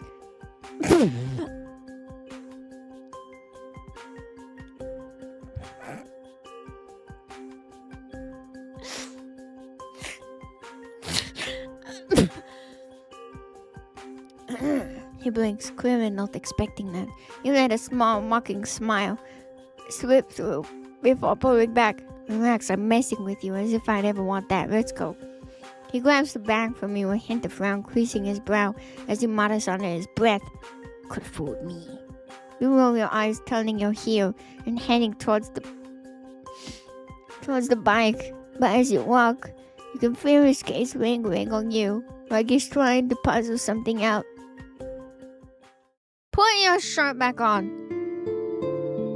Leon's POV. The ride back to her place is shrouded in the rich amber glow of the setting sun, casting long shadows across the path. Leon tries to focus on the road. Thank God you put a shirt back on. But it's hard to ignore the warmth of her thighs pressed against him. The way her grip tightens every time they hit a bump. Oh, she's so delicate now. Oh, she's such a girl. She's distracting in an infuriating, impossible to ignore way. As they near her place, he spots a small group gathered on the street corner. Their voices low but thick with tension. I bet they will have something nice to say to us. She taps his shoulder, signaling for him to stop. They both listen, half hidden in the deepening shadows. Bodies in the forest. She's done it again. She needs to be stopped. Leon's gaze shifts, taking in the bruises and scars wrapped around the group's wrists, legs, even their necks. Dark marks that look like chains, binding them to something unseen. She'll get what she deserves soon. He glances back at her. She rolls her eyes, acting unfazed by their words. But it doesn't miss the way her hands clench the handles by the bike seat, knuckles turning white. Eventually, the group disperses and Leon nudges the bike forward. Here, I'll make the sounds for it. This is serious. This is serious.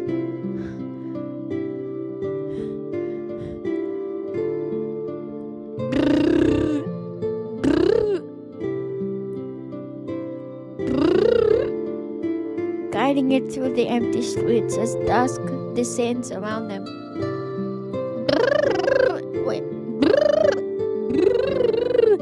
Silence stretches between them, thick and charged, until he breaks it.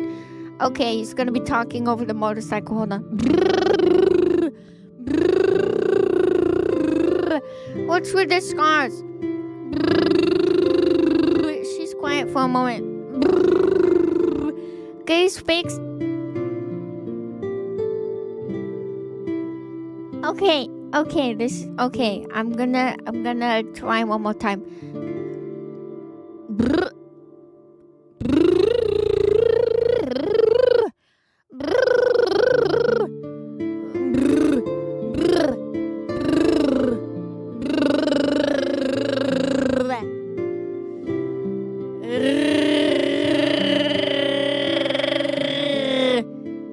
Quiet for a moment, gaze fixed on the road ahead. Her voice dropping to a low, almost resigned tone.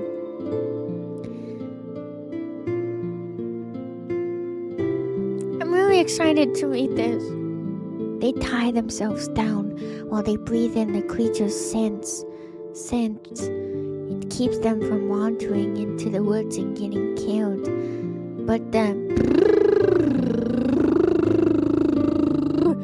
aphrodisiac effect still lingers.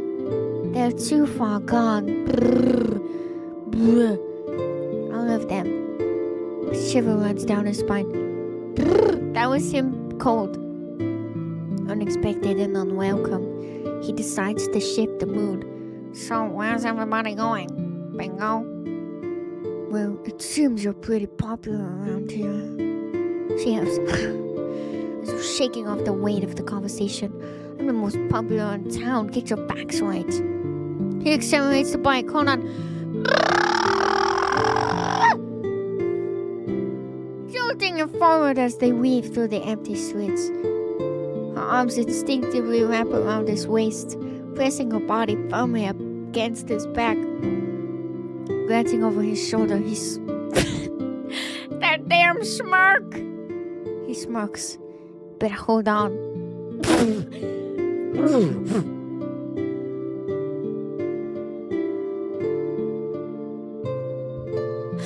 I miss clinical trial. Hold on.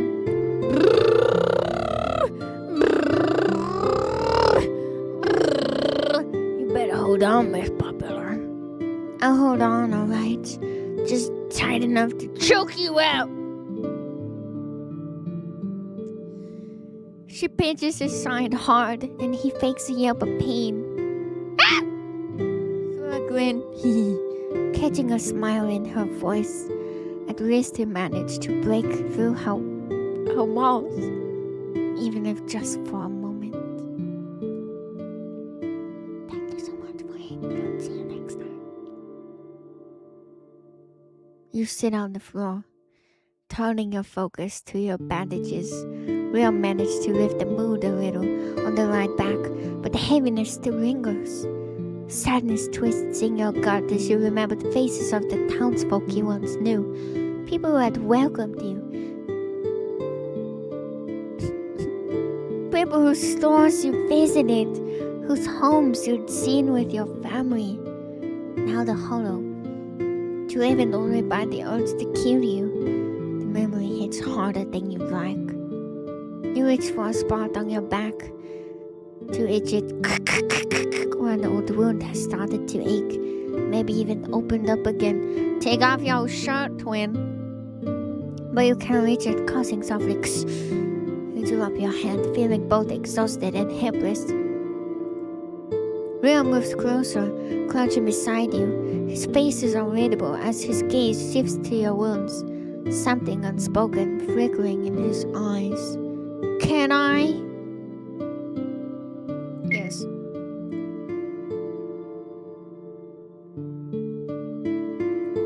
Scratch my back. Scratch my back. Scratch my back. You hesitate. That makes a bone deep exhaustion and something deeper, something harder to name, unsettling you. But after a beat, you nod. His hands move. His hands move to your back. The press of his fingers steady, careful. The touch is firm yet genteel. feel the warmth of his fingertips, the weight of his focus, and you flinch. Unprepared for the unexpected tenderness. I just burped. A lump rises in your throat, and you realize that it's been years since anyone has touched you like this, with such with such care. It hits you harder than any wound could. I like how it says you hesitate, but Gooby pressed yes like it was instinct. Yeah, and did it hurt? Yeah. No. Fucking liar. You keep your gaze fixed ahead, focusing on the sharp, earthy smell of the herbs rather than the heat of his hands on your skin. But it's impossible to ignore him completely. He asks what the spell ghost is, and you mumble its location. In my room. Don't look under my bed. Barely aware of the words leaving your mouth. When he finishes, his thumb lingers, gazing over your skin as if he can't quite bring himself to let go. What? Is this why I picked my skin? What skin I was going to have? I'm confused. Your pulse races. Involuntarily in reaction, you're certain he feels under his fingertips. You're gonna find out my socks. The realization snaps you out of it, and you push yourself up quickly, turning to face him. I'm gonna be cocky because I'm just an asshole. Took you long enough. The words die on your lips as you catch sight of him. Half-formed laugh bubbling up instead. Leon tilts his head, confused. What? What's happened? His hair's tangled with cobwebs and bits of dust. I'm not seeing any of that. Probably from when he reached out for the ghost. You tried to hold back your amusement, but it's impossible. Nothing, Spider Boy.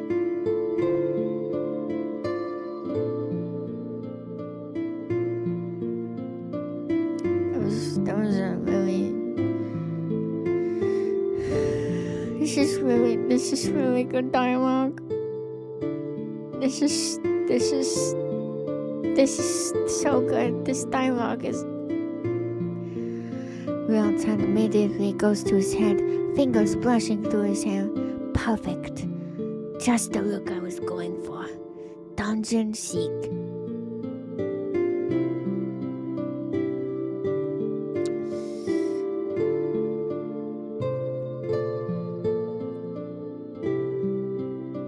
Kind of odd you to say that. Why would you call him Spider Boy? Yeah.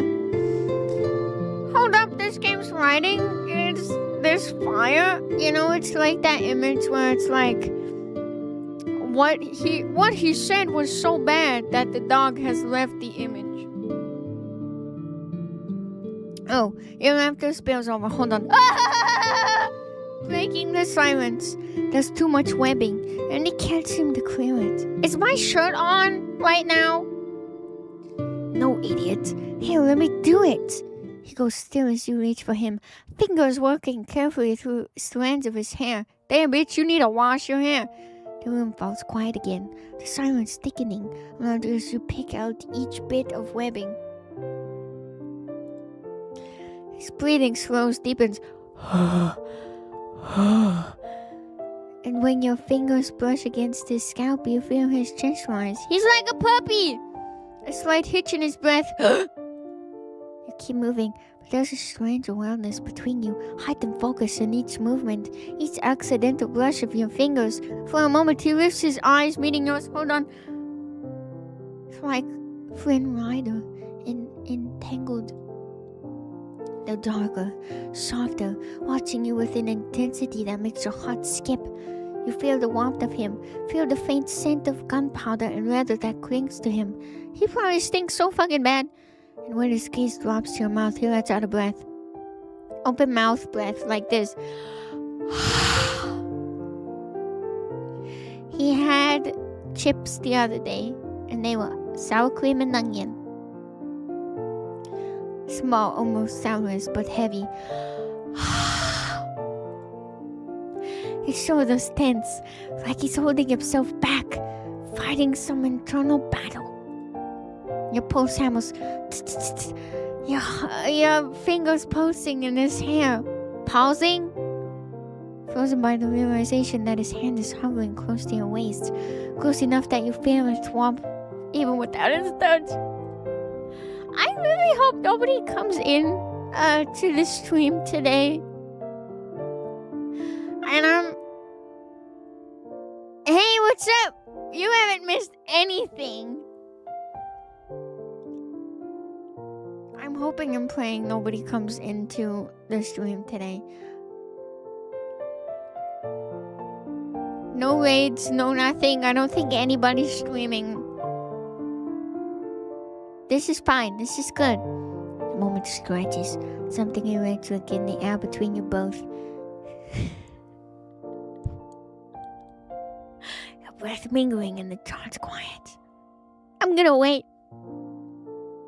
I'm gonna be like this. My mouth is just like, kiss me now. Pause, holding his gaze for a second longer, the air thickening between you.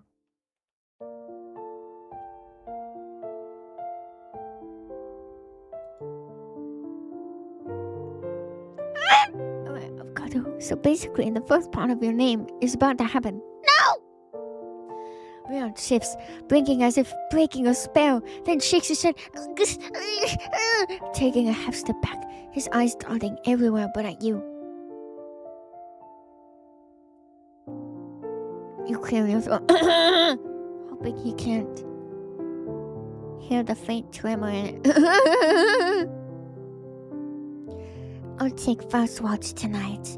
You should get rest. He watches you, almost like he's about to argue, but something in your expression or maybe his own exhaustion stops him.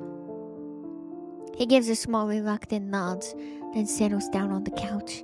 You watch as he finally lets his guard drop, even if only for a moment, his shoulders relaxing into the cushions as his eyes fall shut. You glance down at your fingers, the tingling ring, reminding you of the warmth that still caught between you both.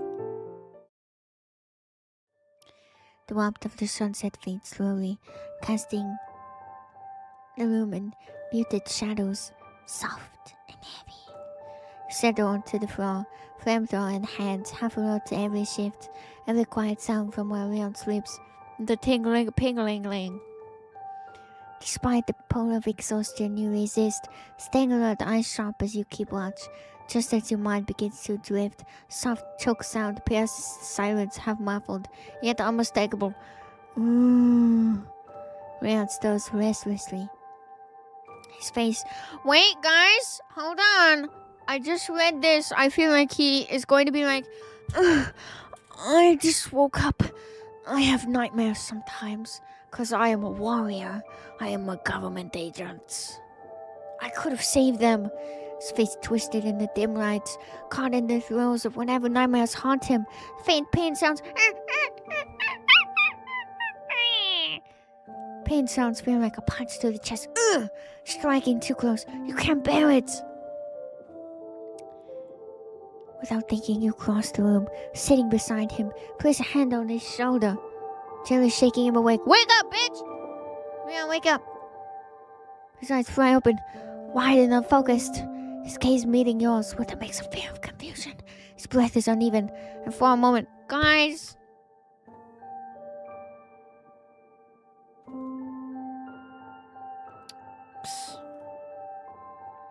He doesn't move, doesn't speak, as though he's still trapped somewhere else. Slowly, his gaze sharpens, taking in the familiar surroundings. He rubs a shaky hand over his face. His forehead damp with sweat, faint shiver runs through him.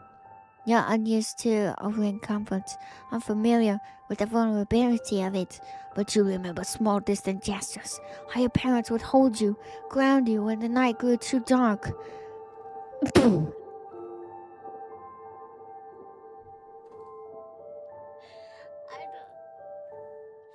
I think it's time for Gojo to come in. He awoken from a bad nightmare, and now I have to pick what I have to say. It's over now, you're safe.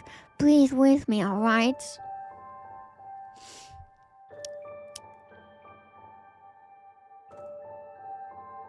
I'd just be like, snap out of it, dude. Snap out of it. Okay, let's be cringe. Hold on. Breathe with me, alright? Just take it one breath at a time. Oh, I'm tweaking. I was covering my face. Leon takes a slow, shaky breath. Mirroring your calm inhale. Oh. You still smell like sour cream and onions, dude. It's just rising in sync with yours. A hint of relief crosses his face as he follows your lead. His breath becoming steadier with each inhale. Acting on instinct, you lean in closer, your hand lingering on his shoulder. His body shifts towards yours, unconsciously seeking out warmth and steadiness. He presses closer, his hands finding its way to the small of your back. Don't touch my back! His fingers flexing as if searching for something solid to hold on to. Now my back! It's too much. I know. Can we go to the fireplace now? I don't know what scares me more. The things I've seen or the idea this might be the rest of my life. I barely remember what normal even feels like. He is like a suckling little baby. Without thinking, you pull him in tighter, committing the fear of his warmth and the steady press of his weight against you to memory. I get it. I wish I didn't, but I do. Oh God, you're so fucking quirky. He hums softly. Sound halfway between relief and resignation, his tension melting as he lets himself lean into you. His breathing steadies. Nsfw, thank you so much for the unicorn sticker. The two of you are wrapped in shared silence, the kind that feels less empty and more whole.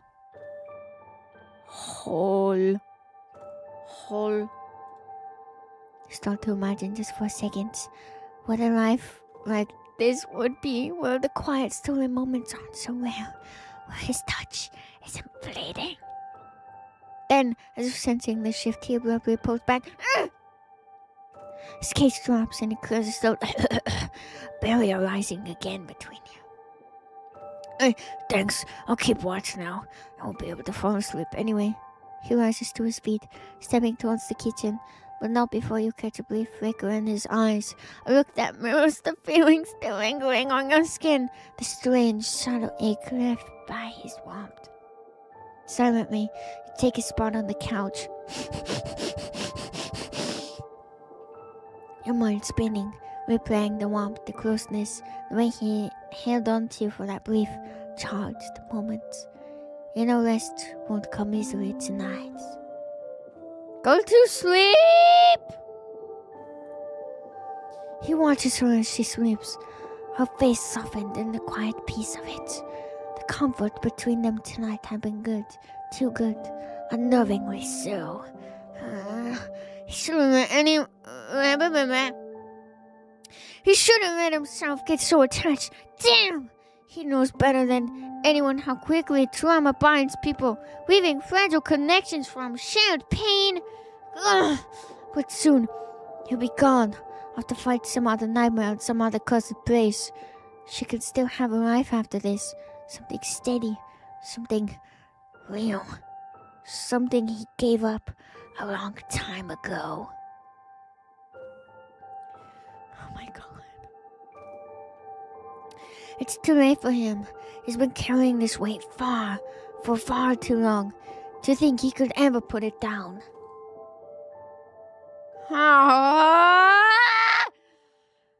The idea of a future, of a life beyond the fight, hovers in the back of his mind like a cruel joke, something he refuses to reach for.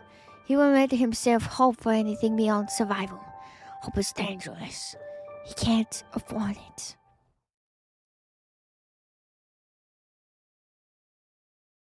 Where's the music? Oh.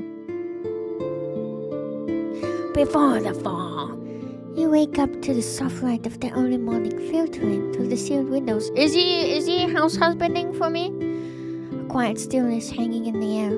For a moment, you let yourself lie there, gathering the fractured pieces of last night in your mind. His warmth, the way he'd leaned into your embrace before pulling away, the echo of it lingers. This makes me want to pray. Nope. Faint air that tightens in your chest. But when you finally sit up, any trace of that moment is gone. Leon stands near the... No breakfast? I'm gonna fucking starve. His back to you as he checks his gear, his movement sharp and efficient, a steely resolve masking any vulnerability he'd shown. He doesn't look at you, doesn't even acknowledge your presence as you lie. Whatever, fuck you. Contrast is jarring, the memory of last night's closeness dissolving into the cold distance of his posture. Oh, husband, you were too quirky and now the moths are eating your clothes. Oh, he did make breakfast, whatever. Breakfast is on the table. Eat. We need to move. You frown. An edge of frustration tugging at you. His tone is clipped. His eyes hard as he straps on his gear. Every action radiating. I want some ice cream. I'm feeling like ice cream right now. I'm thinking about ice cream. Okay, every action radiating an almost palpable wall of distance.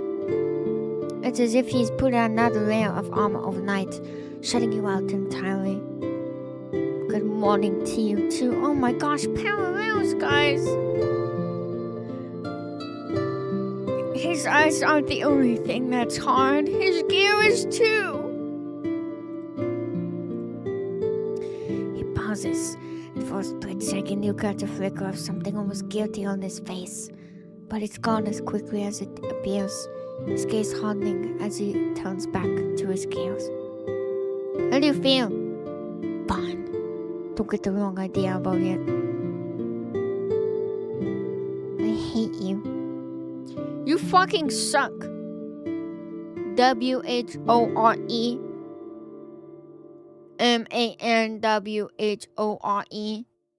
His words sting, colder than you expected. You glare, refusing to let him see how much they affect you. Shame, it didn't mean anything. You're still insufferable. Good.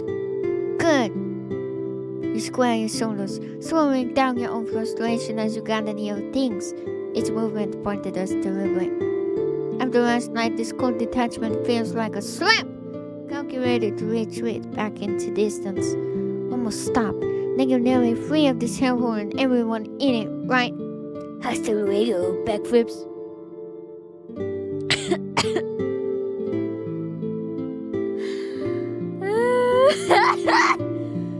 Oh, this game! My lord! And then he's gonna be like, yeah, I'm so excited to fucking leave this place, fuck you! He glances at you, his jaw tightening as if holding back a response. For a second you wonder if he'll soften, but his face stays set, a mask of indifference. Right. Whatever. He's so censored. He is! To dismiss or plain and simple and clean. When you walk away, you don't hear me say. Yeah, maybe it's just, hold on, maybe the bugs are making him feel kind of weird. You force yourself to look on face as you gulp down the breakfast as you prepare, refusing to let him see how much his sudden shift has gone under your skin. Hold on! Silence between you is thick and heavy, each of you moving with a determination that borders on anger. You fucking suck. You just fucking suck. You can't use that double gulp cup for the fucking Slurpee! You spend the day rugging. Double gulp cup!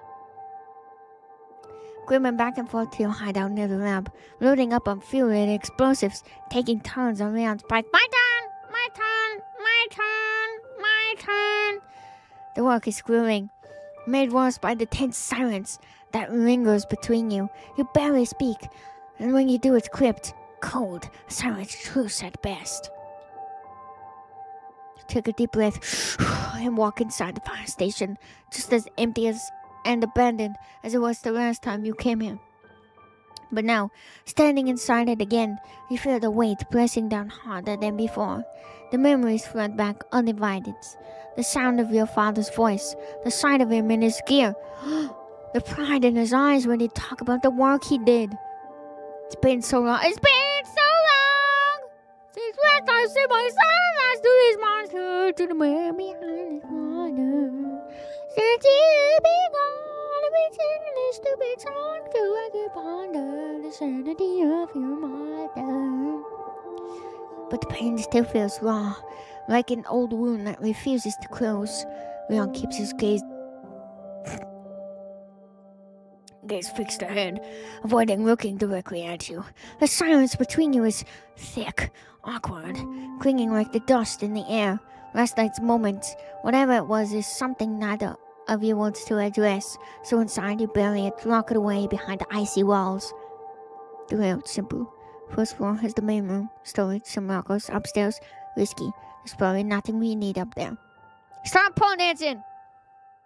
Leon studies you for a second, hint of curiosity flickering across his face. You know enough a lot. You calling me dumb? The memories come back too fast for you to block them out. Your father's gruff laugh. Ha ha ha!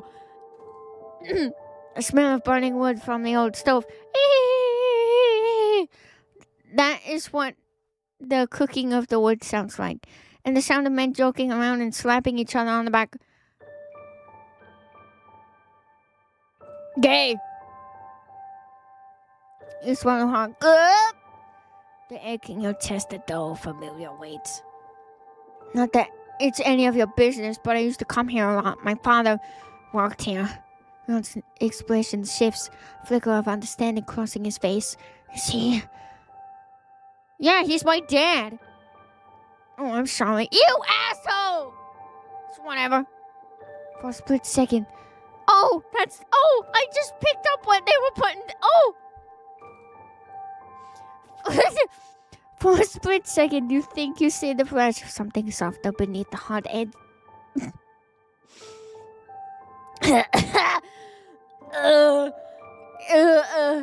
I think I see a flash of something softer beneath the hard edge in his gaze. Something that looks almost like regrets. But it's gone as quickly as it came. We should still check the second floor. Could be more supplies up there. Yeah, he is holding his gaze, alright? The structure's a mess. It'll be better if we stick to the first floor. Make sure we don't miss anything. His eyes narrow. His stance firm, as if he's digging in his heels just to challenge you. It's exactly why we should go up. Townsfolk probably haven't searched there. Might be worth the risk. Or the floor could cave in, and then we're both screwed. I'm just saying it's worth a shot. Before you can argue further, he brushes past you. Push me out of the way. Shoulder grazing yours. Again. Third time. As he heads towards the stairs, you catch a faint whiff from him. Oh my god. Gotta go up the stairs to go down the pole. You catch a faint whiff of him. Why do we keep smelling him? I mean, it's fine like the first 2 times, but like, this is weird. Dude, this is all about like stink maxing. Catch a faint whiff of him. Sweat. Leather. Something else that sends a flicker of heat to your cheeks. Which ones? Gooby? Gooby?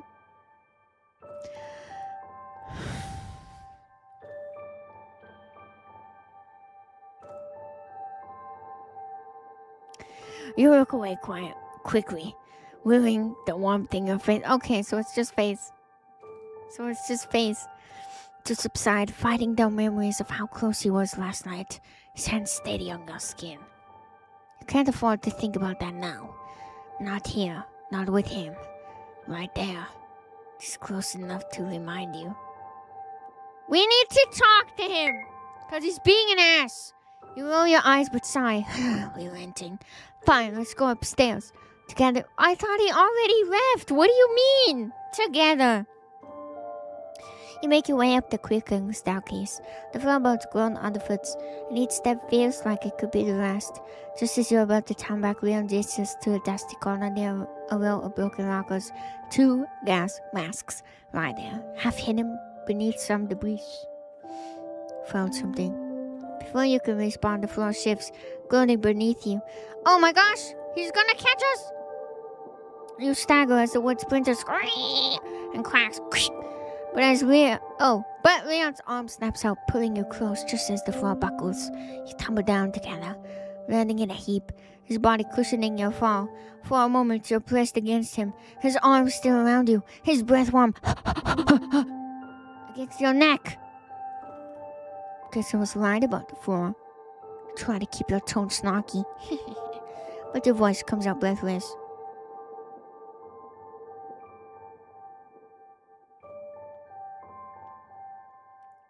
Corky. He smirks. He's not smirking, but his gaze is heavy, lingering a little too long on your lips. Don't get smug about it. The words are harsh, but his voice is softer. His fingers squeezing your arm as he lets go. You stand up, brushing yourself off, every nerve in your body on fire. You feel his eyes on you as you turn to leave. Grab your 2 masks, your fingers trembling just slightly, and turn to head back down the stairs, refusing to look his way. As you're moving, your hand brushes against something small and solid in the dust. You stop, bending down to pick it up, and your breath catches. It's a photograph, worn and faded. It is curling from age, your father and his colleagues, smiling and alive. Their faces blurred, but unmistakable. Oh, not the blurred picture!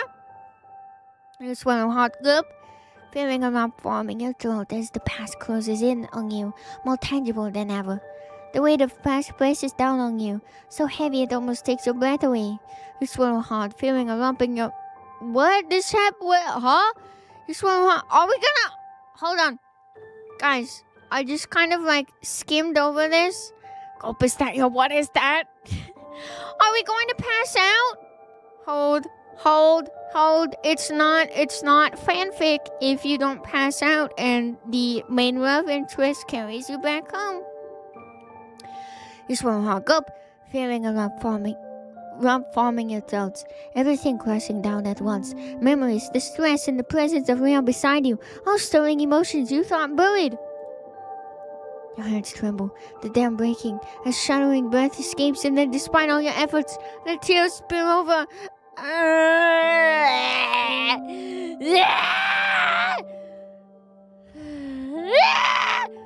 Leon's gaze snaps to you. His expression shifting as he realizes what's happening. He hesitates, but he steps closer, his voice soft and uncertain. Hey, are you... Hey, what's up? It's, kind of poo-poo.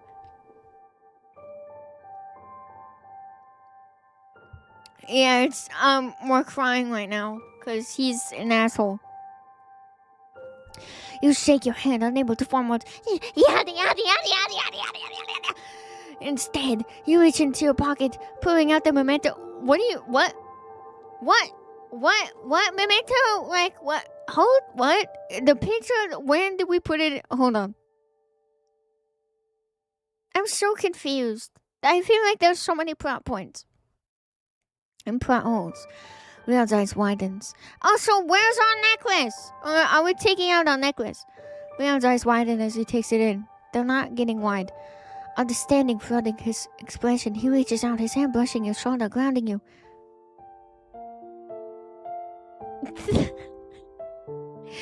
And that touch, gentle, understanding, undoes you completely. Oh, okay.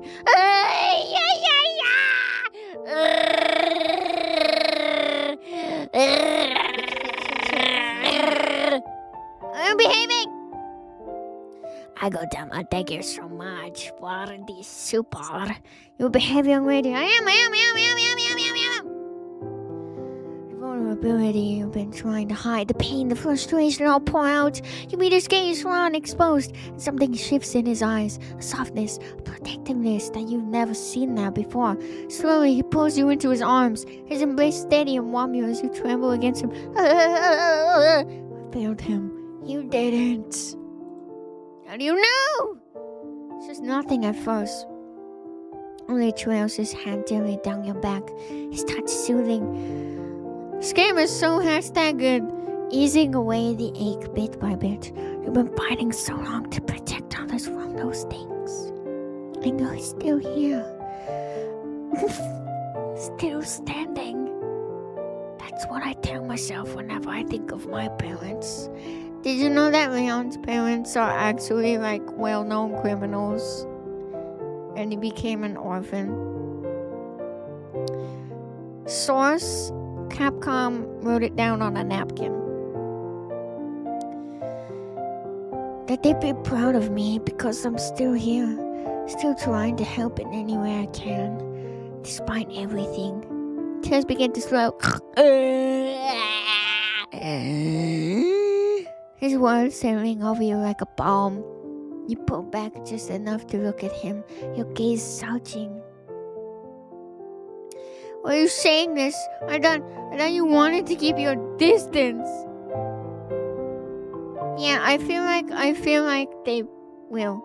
You know what? It would be kind of interesting in the new Resident Evil if they kind of touch on how sad he is. I mean, he is quite a sad character, and I'm gonna sound like a Leon fan because I am, but I don't know. I feel bad for him. He is quite like messy. He has his head on kind of wonky, but I feel like his soul is good, but sometimes he's a fucking idiot. The most I didn't mean anything to you. His face is closed now, so close you can see the flicker of something vulnerable in his eyes. No, that was the problem. It meant everything. A bit passes. The air between you charged, heavy with words left unsaid. Then slowly you both lean in. Why does this keep on disappearing on me? Slow burn. What? I don't want to read this out loud. I actually do not want to read this out loud. I loved it. His lips find yours in a kiss that starts gentle, blah, blah, blah, blah, hesitant, but quickly turns desperate, bruising, silencing the weight of everything else. No!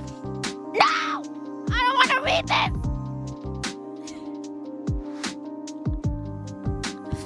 I don't want to read this. His hands slide to your hips, gripping tightly as he pulls you closer. His warmth grounding you, surrounding you. Leon! I'm here. I've got you. With a careful touch, he...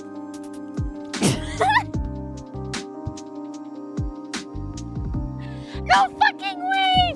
No fucking way! Oh, we have to find a conveniently placed... Hey man, welcome in. I'm playing the new Resident Evil game. I got the early access DLC. Dude, I got that DLC. With a careful touch, he guides you down into a pile of thick layered fire blankets. He spread out onto the... Oh, he spread that out. Hold on. Each... No, I'm so good right now. This is fine. Each movement tenderly and charged with urgency. Ah! Ah! I don't want to read this anymore. I don't want to read this anymore. Oh my god. Hey, dude. Hey, dude.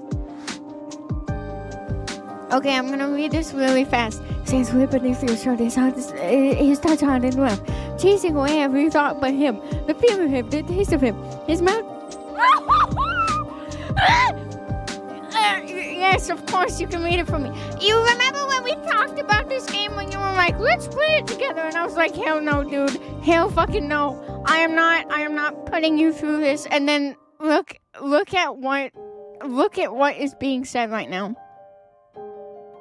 Anyways, his mouth trails down to your neck. Each kiss, leaving our skin burning under his breath. Ow! Oh my god, I'm so scared. I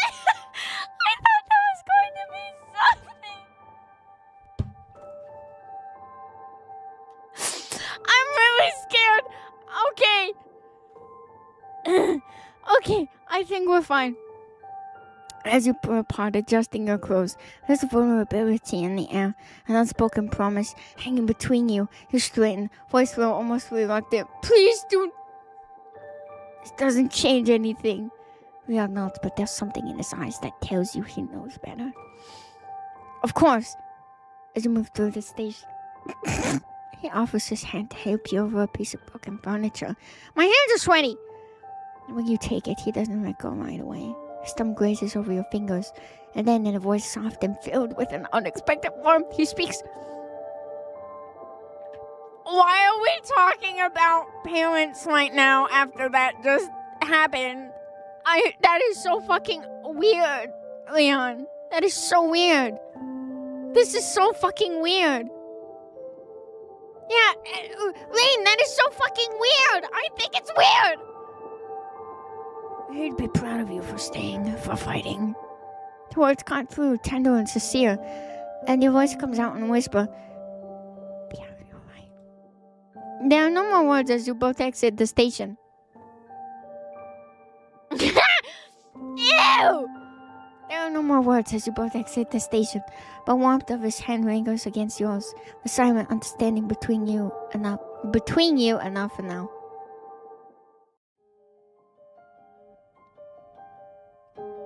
I'm so fucking scared. Dude, I'm so fucking scared.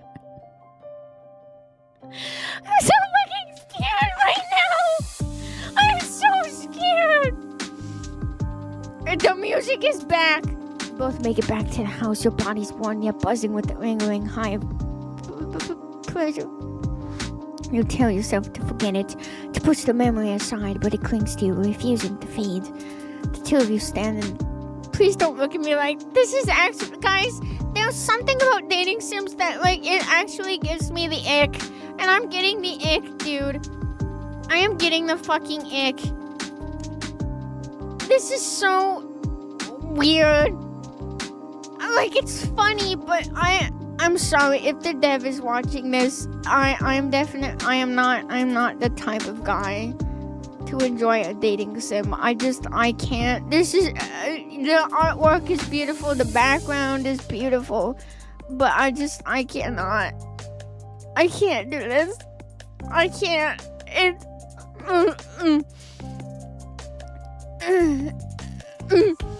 The two of you stand in the quiet, a small distance between you. But the tension is thick, like an unspoken. I have my hand is like hovering over the fucking sensor bar right now. Guys, we need Gojo now. Your eyes meet briefly before both of you look away, awkward and uncertain. The silence presses down, broken by the sound of your breaths. You shift, trying to focus, but your mind keeps slipping back to him, hyper-aware of his presence, his closeness, the memory of his touch still vivid in your mind. So who gets first watch? Neither of you are looking at each other, and as you step forward, you end up bumping into a whatever. His hands moving instinctively to steady you, his grip firm and grounding. You glance up, your eyes flickering down to his lips, your body reacting before your mind has a chance to catch up. We can decide. No.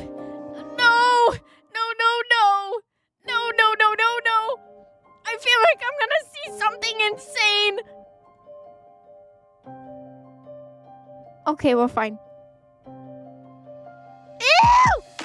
I'm sorry, guys. I know I'm kind of like silly when it comes to like hanging out with Mims and Violet and Daya, but this scares the shit out of me, dude. This scares me. I'm getting worried. I'm gonna make the sensor a little bit bigger because I feel like something bad is going to happen very soon. The tension in his voice mirrors your own.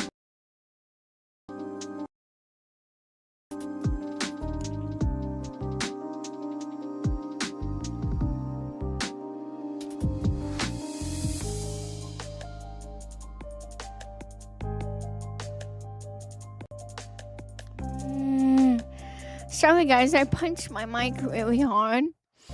I punched my mic so hard. I have an idea. I do. That is quite a good idea. Give me a second. I'm scared. I'm getting scared. Hold up. I have an idea. See, this is quite a fine idea. I do say that is a big Mims. That is a really big Mims, dude. Why is Mims so big? Why is Mims so... Where did... I lost her.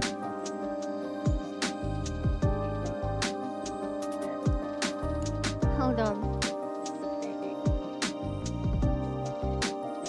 I'm scared. This is scary. This is scary shit. Hold on. Thank you, Mims, for saving the day. Okay, I'm gonna put Mims right here. And then I'm gonna move her. Right. Dude, I hope I'm not gonna see like crazy fucking anything. Okay, this is fine. This is fine. The tension in Mim's voice mirrors your own. A hint of something more than just exhaustion or proximity. Your gaze settles on Mim's mouth, and she hesitates only a moment before leaning in, closing the space between you. Your lips meet in a kiss that's hesitant at first, each of you testing the waters as though unsure if it's okay to give in. I'm so fucking scared right now. I'm a wondrous, whimsical little guy. I'm not built for this, but it deepens quickly, growing more urgent, a shared hunger that flares up from the quiet. Mims pulls back, her eyes scanning the room, a brief look of focus returning to her expression. Guys, look what it fucking says! We need to focus.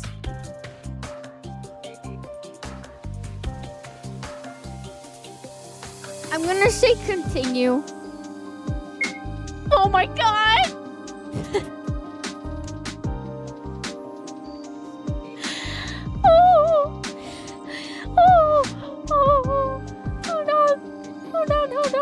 Hold on.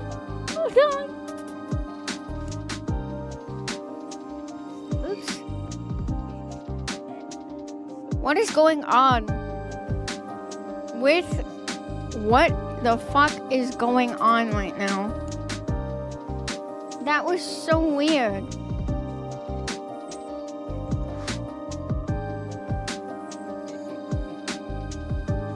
Okay, I'm really excited. Okay.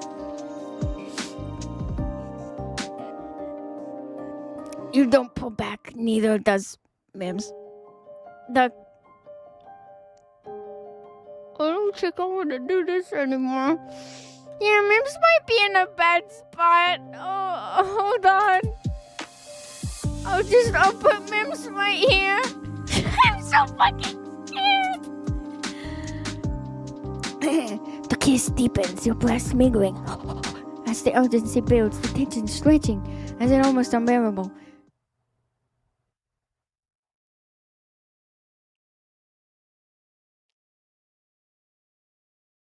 I always need moral support, dude. Hey, something bad is happening right now. Mims, I'm gonna put you back for a second. You press closer, feeling the heat radiate between you, but a faint noise breaks through the haze. Yes! A quiet shuffling sound from one of the back rooms. Give me a second, guys. Okay. I think we should be fine. Liam freezes. Oh, it's the insect music! Save us! His head turning towards the noise, but it's too late. Shadows spill into the room, townsfolk moving fast in silence.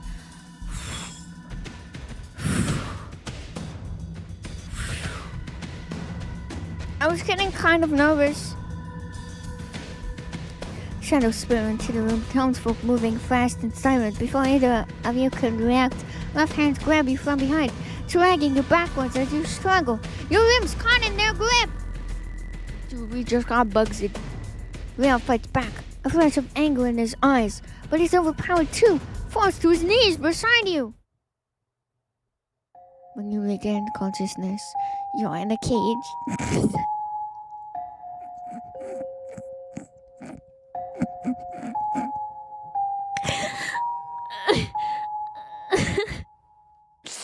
Sorry guys, I'm tweaking.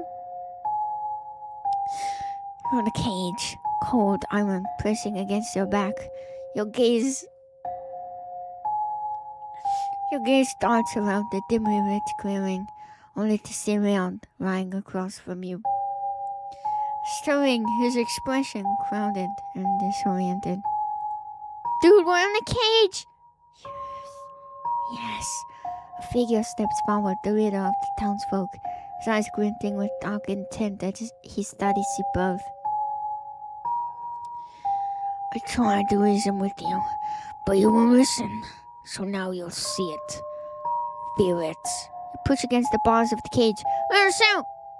Soon you'll be one of us. It disappears under the shadows, just as the sickly sweet scent fills the air. Guys, it's thick and cloying. It seeps into your lungs. Split. We're not safe. We are not safe. Guys, we are not safe. Cause remember what it said? Remember what it said? It seeps into your lungs, spreading through your body with a heady warmth, fogging your thoughts, crowding your senses. Dread pools in your stomach. You push against the bars. Again, desperation flooding you, but they hold fast. The unforgiving metal biting into your skin. Heat floods your veins, a flush crawling up your neck as every inch of you feels electrified. I'm not reading that. You push against the bars, instinctively trying to get closer to the source of the scent, but the cage holds firm.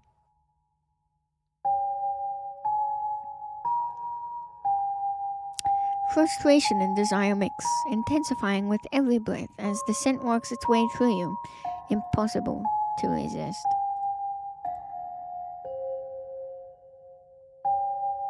I'm gonna fucking die in this house. Your gaze falls on Leon, and you see he's affected too. His body tense, shivering as he grips the bars, his chest heaving. His gaze meets yours. I don't wanna...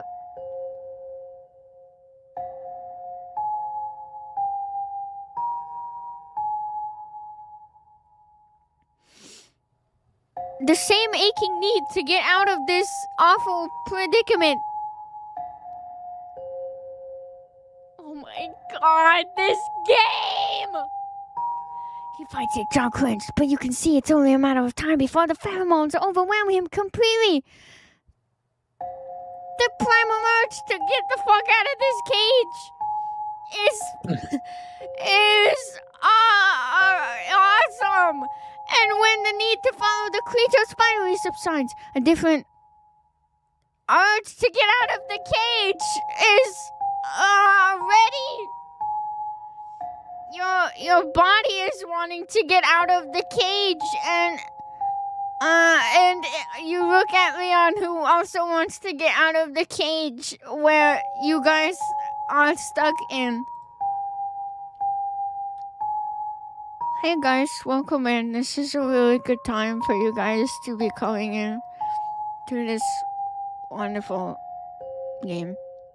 You reach out, your hand finding his, and he shudders under your touch, his grip tightening as if holding on to you is the only thing keeping him grounded.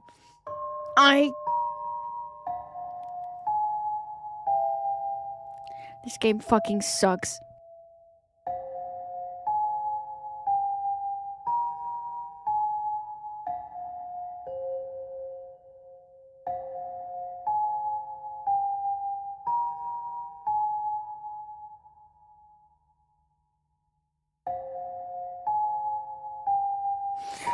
I can't take it anymore. I need to get out of this cage. Oh, I'm really scared. No!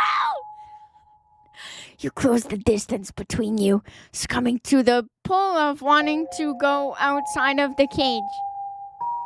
In that moment, the cage escaping becomes the goal.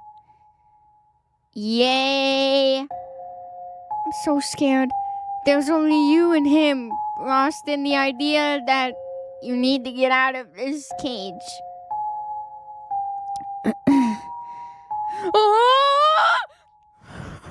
Oh, hey guys. The end. The end.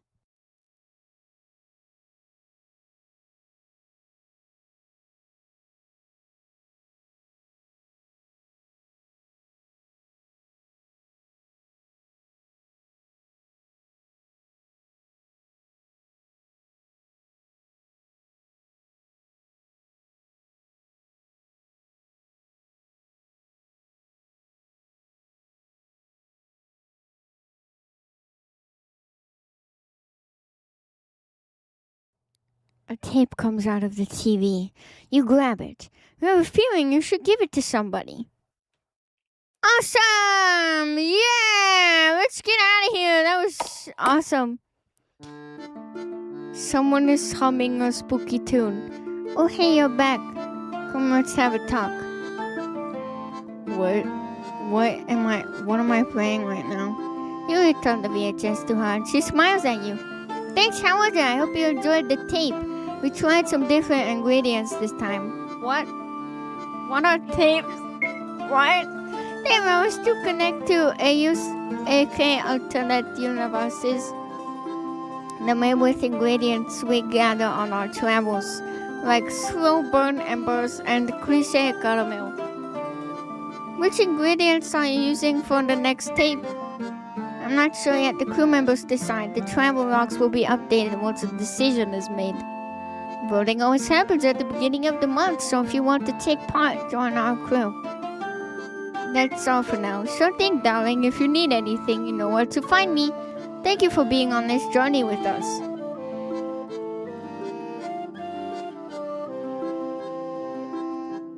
Woof woof.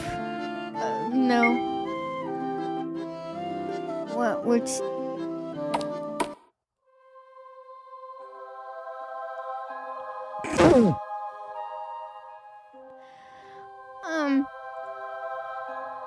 As you enter the temple, this woman has a thing. As you enter the temple, you're enveloped by the scent of incense, which wraps around you like a warm embrace. There hums with electric energy, and every corner seems to pulsate with the promise of passion, drawing you deeper into its base. Okay, above you, the statue's room. The expression is frozen in a timeless display of molten serenity. Despite the stillness of stone, there's a vibrancy to their features, as if they could wake up at any moment and grant you with knowledge.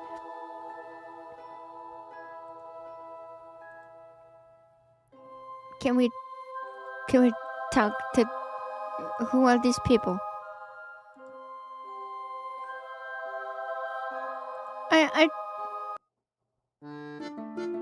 Can I drive?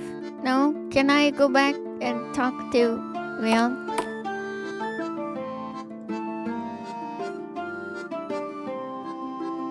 Your body is still tingling from the experience. You can't go back now. What do I do? How do I leave? What? Tap inside the cold and its blank itself is simmering with almost ethereal glow, as if it is pulsing with anticipation.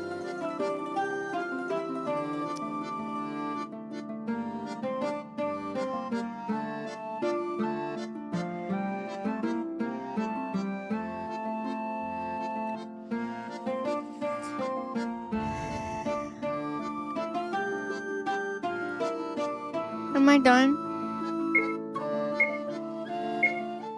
I think I'm done.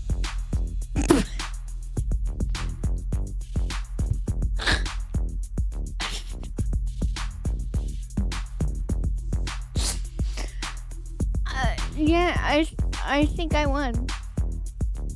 I think I won. Yep, I won. Guys, I think this will be the first time and the last time I will ever play a dating sim. You know what? I think we should have just left it at exploding. Hey, Violet. That.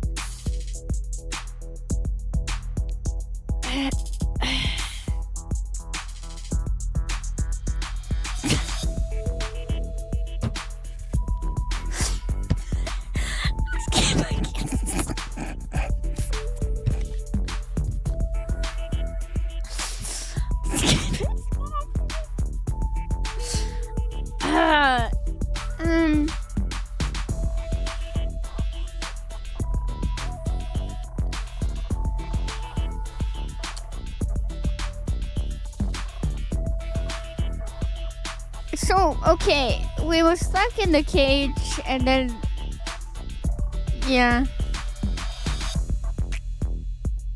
Yeah, so, Freaky Gojo, guys, I'm never, ever playing a game like this ever again. I don't know, it's not, I thought it would be funny, I thought it would genuinely be funny.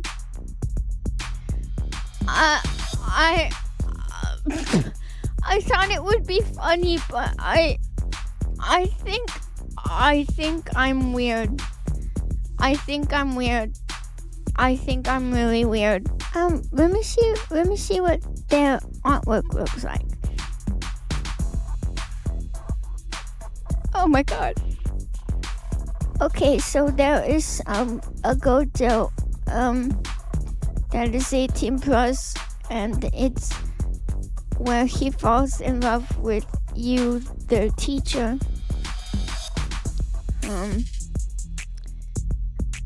I don't like this.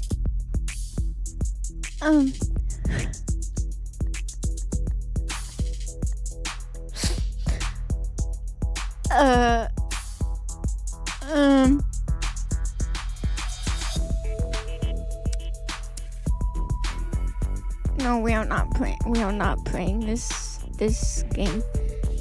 We're not playing anymore. We're not playing any more games like this ever again. Ever again. Oh my god. So there's one. What is this? The Deep Space game? I don't get the Deep Space game. It scares me. So there's one that says the girl who fed the wolf. Oh, it is a Love and Deep Space dating sim. Hey guys, I don't want to play anymore. I think I'm good. I don't know.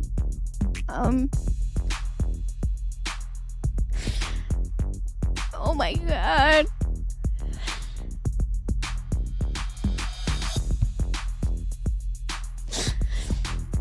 Oh yes, it was the perfect playthrough. It can't be done again since it was just so good. Also, that was so funny. I was kind of tweaking because I was covering my face yet again.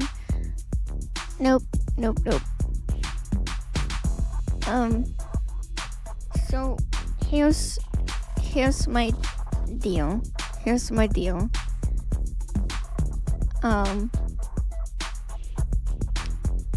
If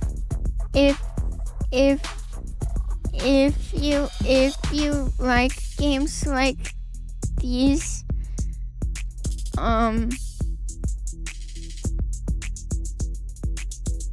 I was scared. I thought it was gonna be like actually like romantical, but instead it felt like it was written by a 40-year-old woman.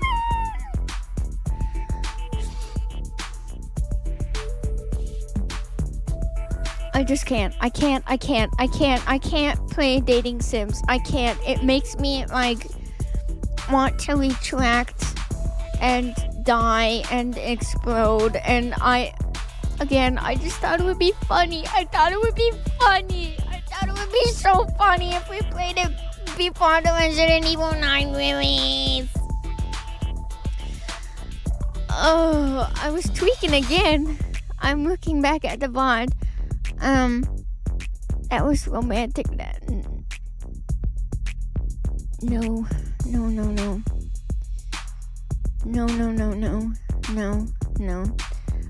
So yeah, talking about Resident Evil, we're gonna be playing that. But before we even get into Resident Evil, I'm gonna be doing a collaboration tomorrow, which I'm really excited for. Yes. Dude, I thought the smell thing was really funny, but then I was like, this is getting weird. Guys, I should have known. I should have quit while I was ahead. Also, I think the beginning screen is stuck on his face, which thank God, because I'm tired of looking at man boobs. Yeah. Well, I will say the thing that made me laugh is that the smoking thing was really funny. Also, just the plot holes were really funny. Maybe I'm crowded.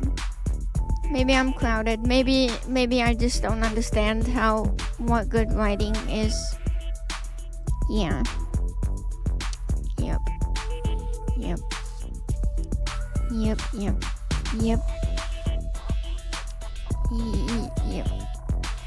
Time to look at my... Who are you? I am Goopy Boy. And I am nice. I know, that's why I was feeling for... I need to look at something nice.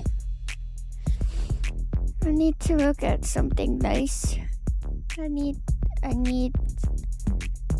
What's Mims? This is Mims. I need to look at something wonderful. Yes, this is good. I feel better now. Smells Mims. The pheromones. I don't get that. I don't get it.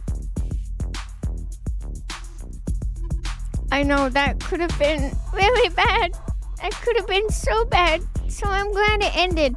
So fun fact, I'm reading stuff right now where it says you gotta pay money to see the NSFW, and I'm really glad I didn't pay for this game because it was also free. I'm really glad. I'm so glad. I'm glad that Daya did not come in. So yeah, I'm gonna go now. I need to bleach my eyes. I actually need to bleach my eyes. And I know Mama and Papa are probably gonna say that was a weird stream. Don't ever do that ever again. I am never doing this ever again. This was a live and learn moment. I am never doing this. Okay. Anyways, before I go bleach my eyeballs, nope. We're not doing... Nope. Thank you guys so much for role-playing with me. famfampudding, thank you so much for the super. Tama, thank you so much for the super.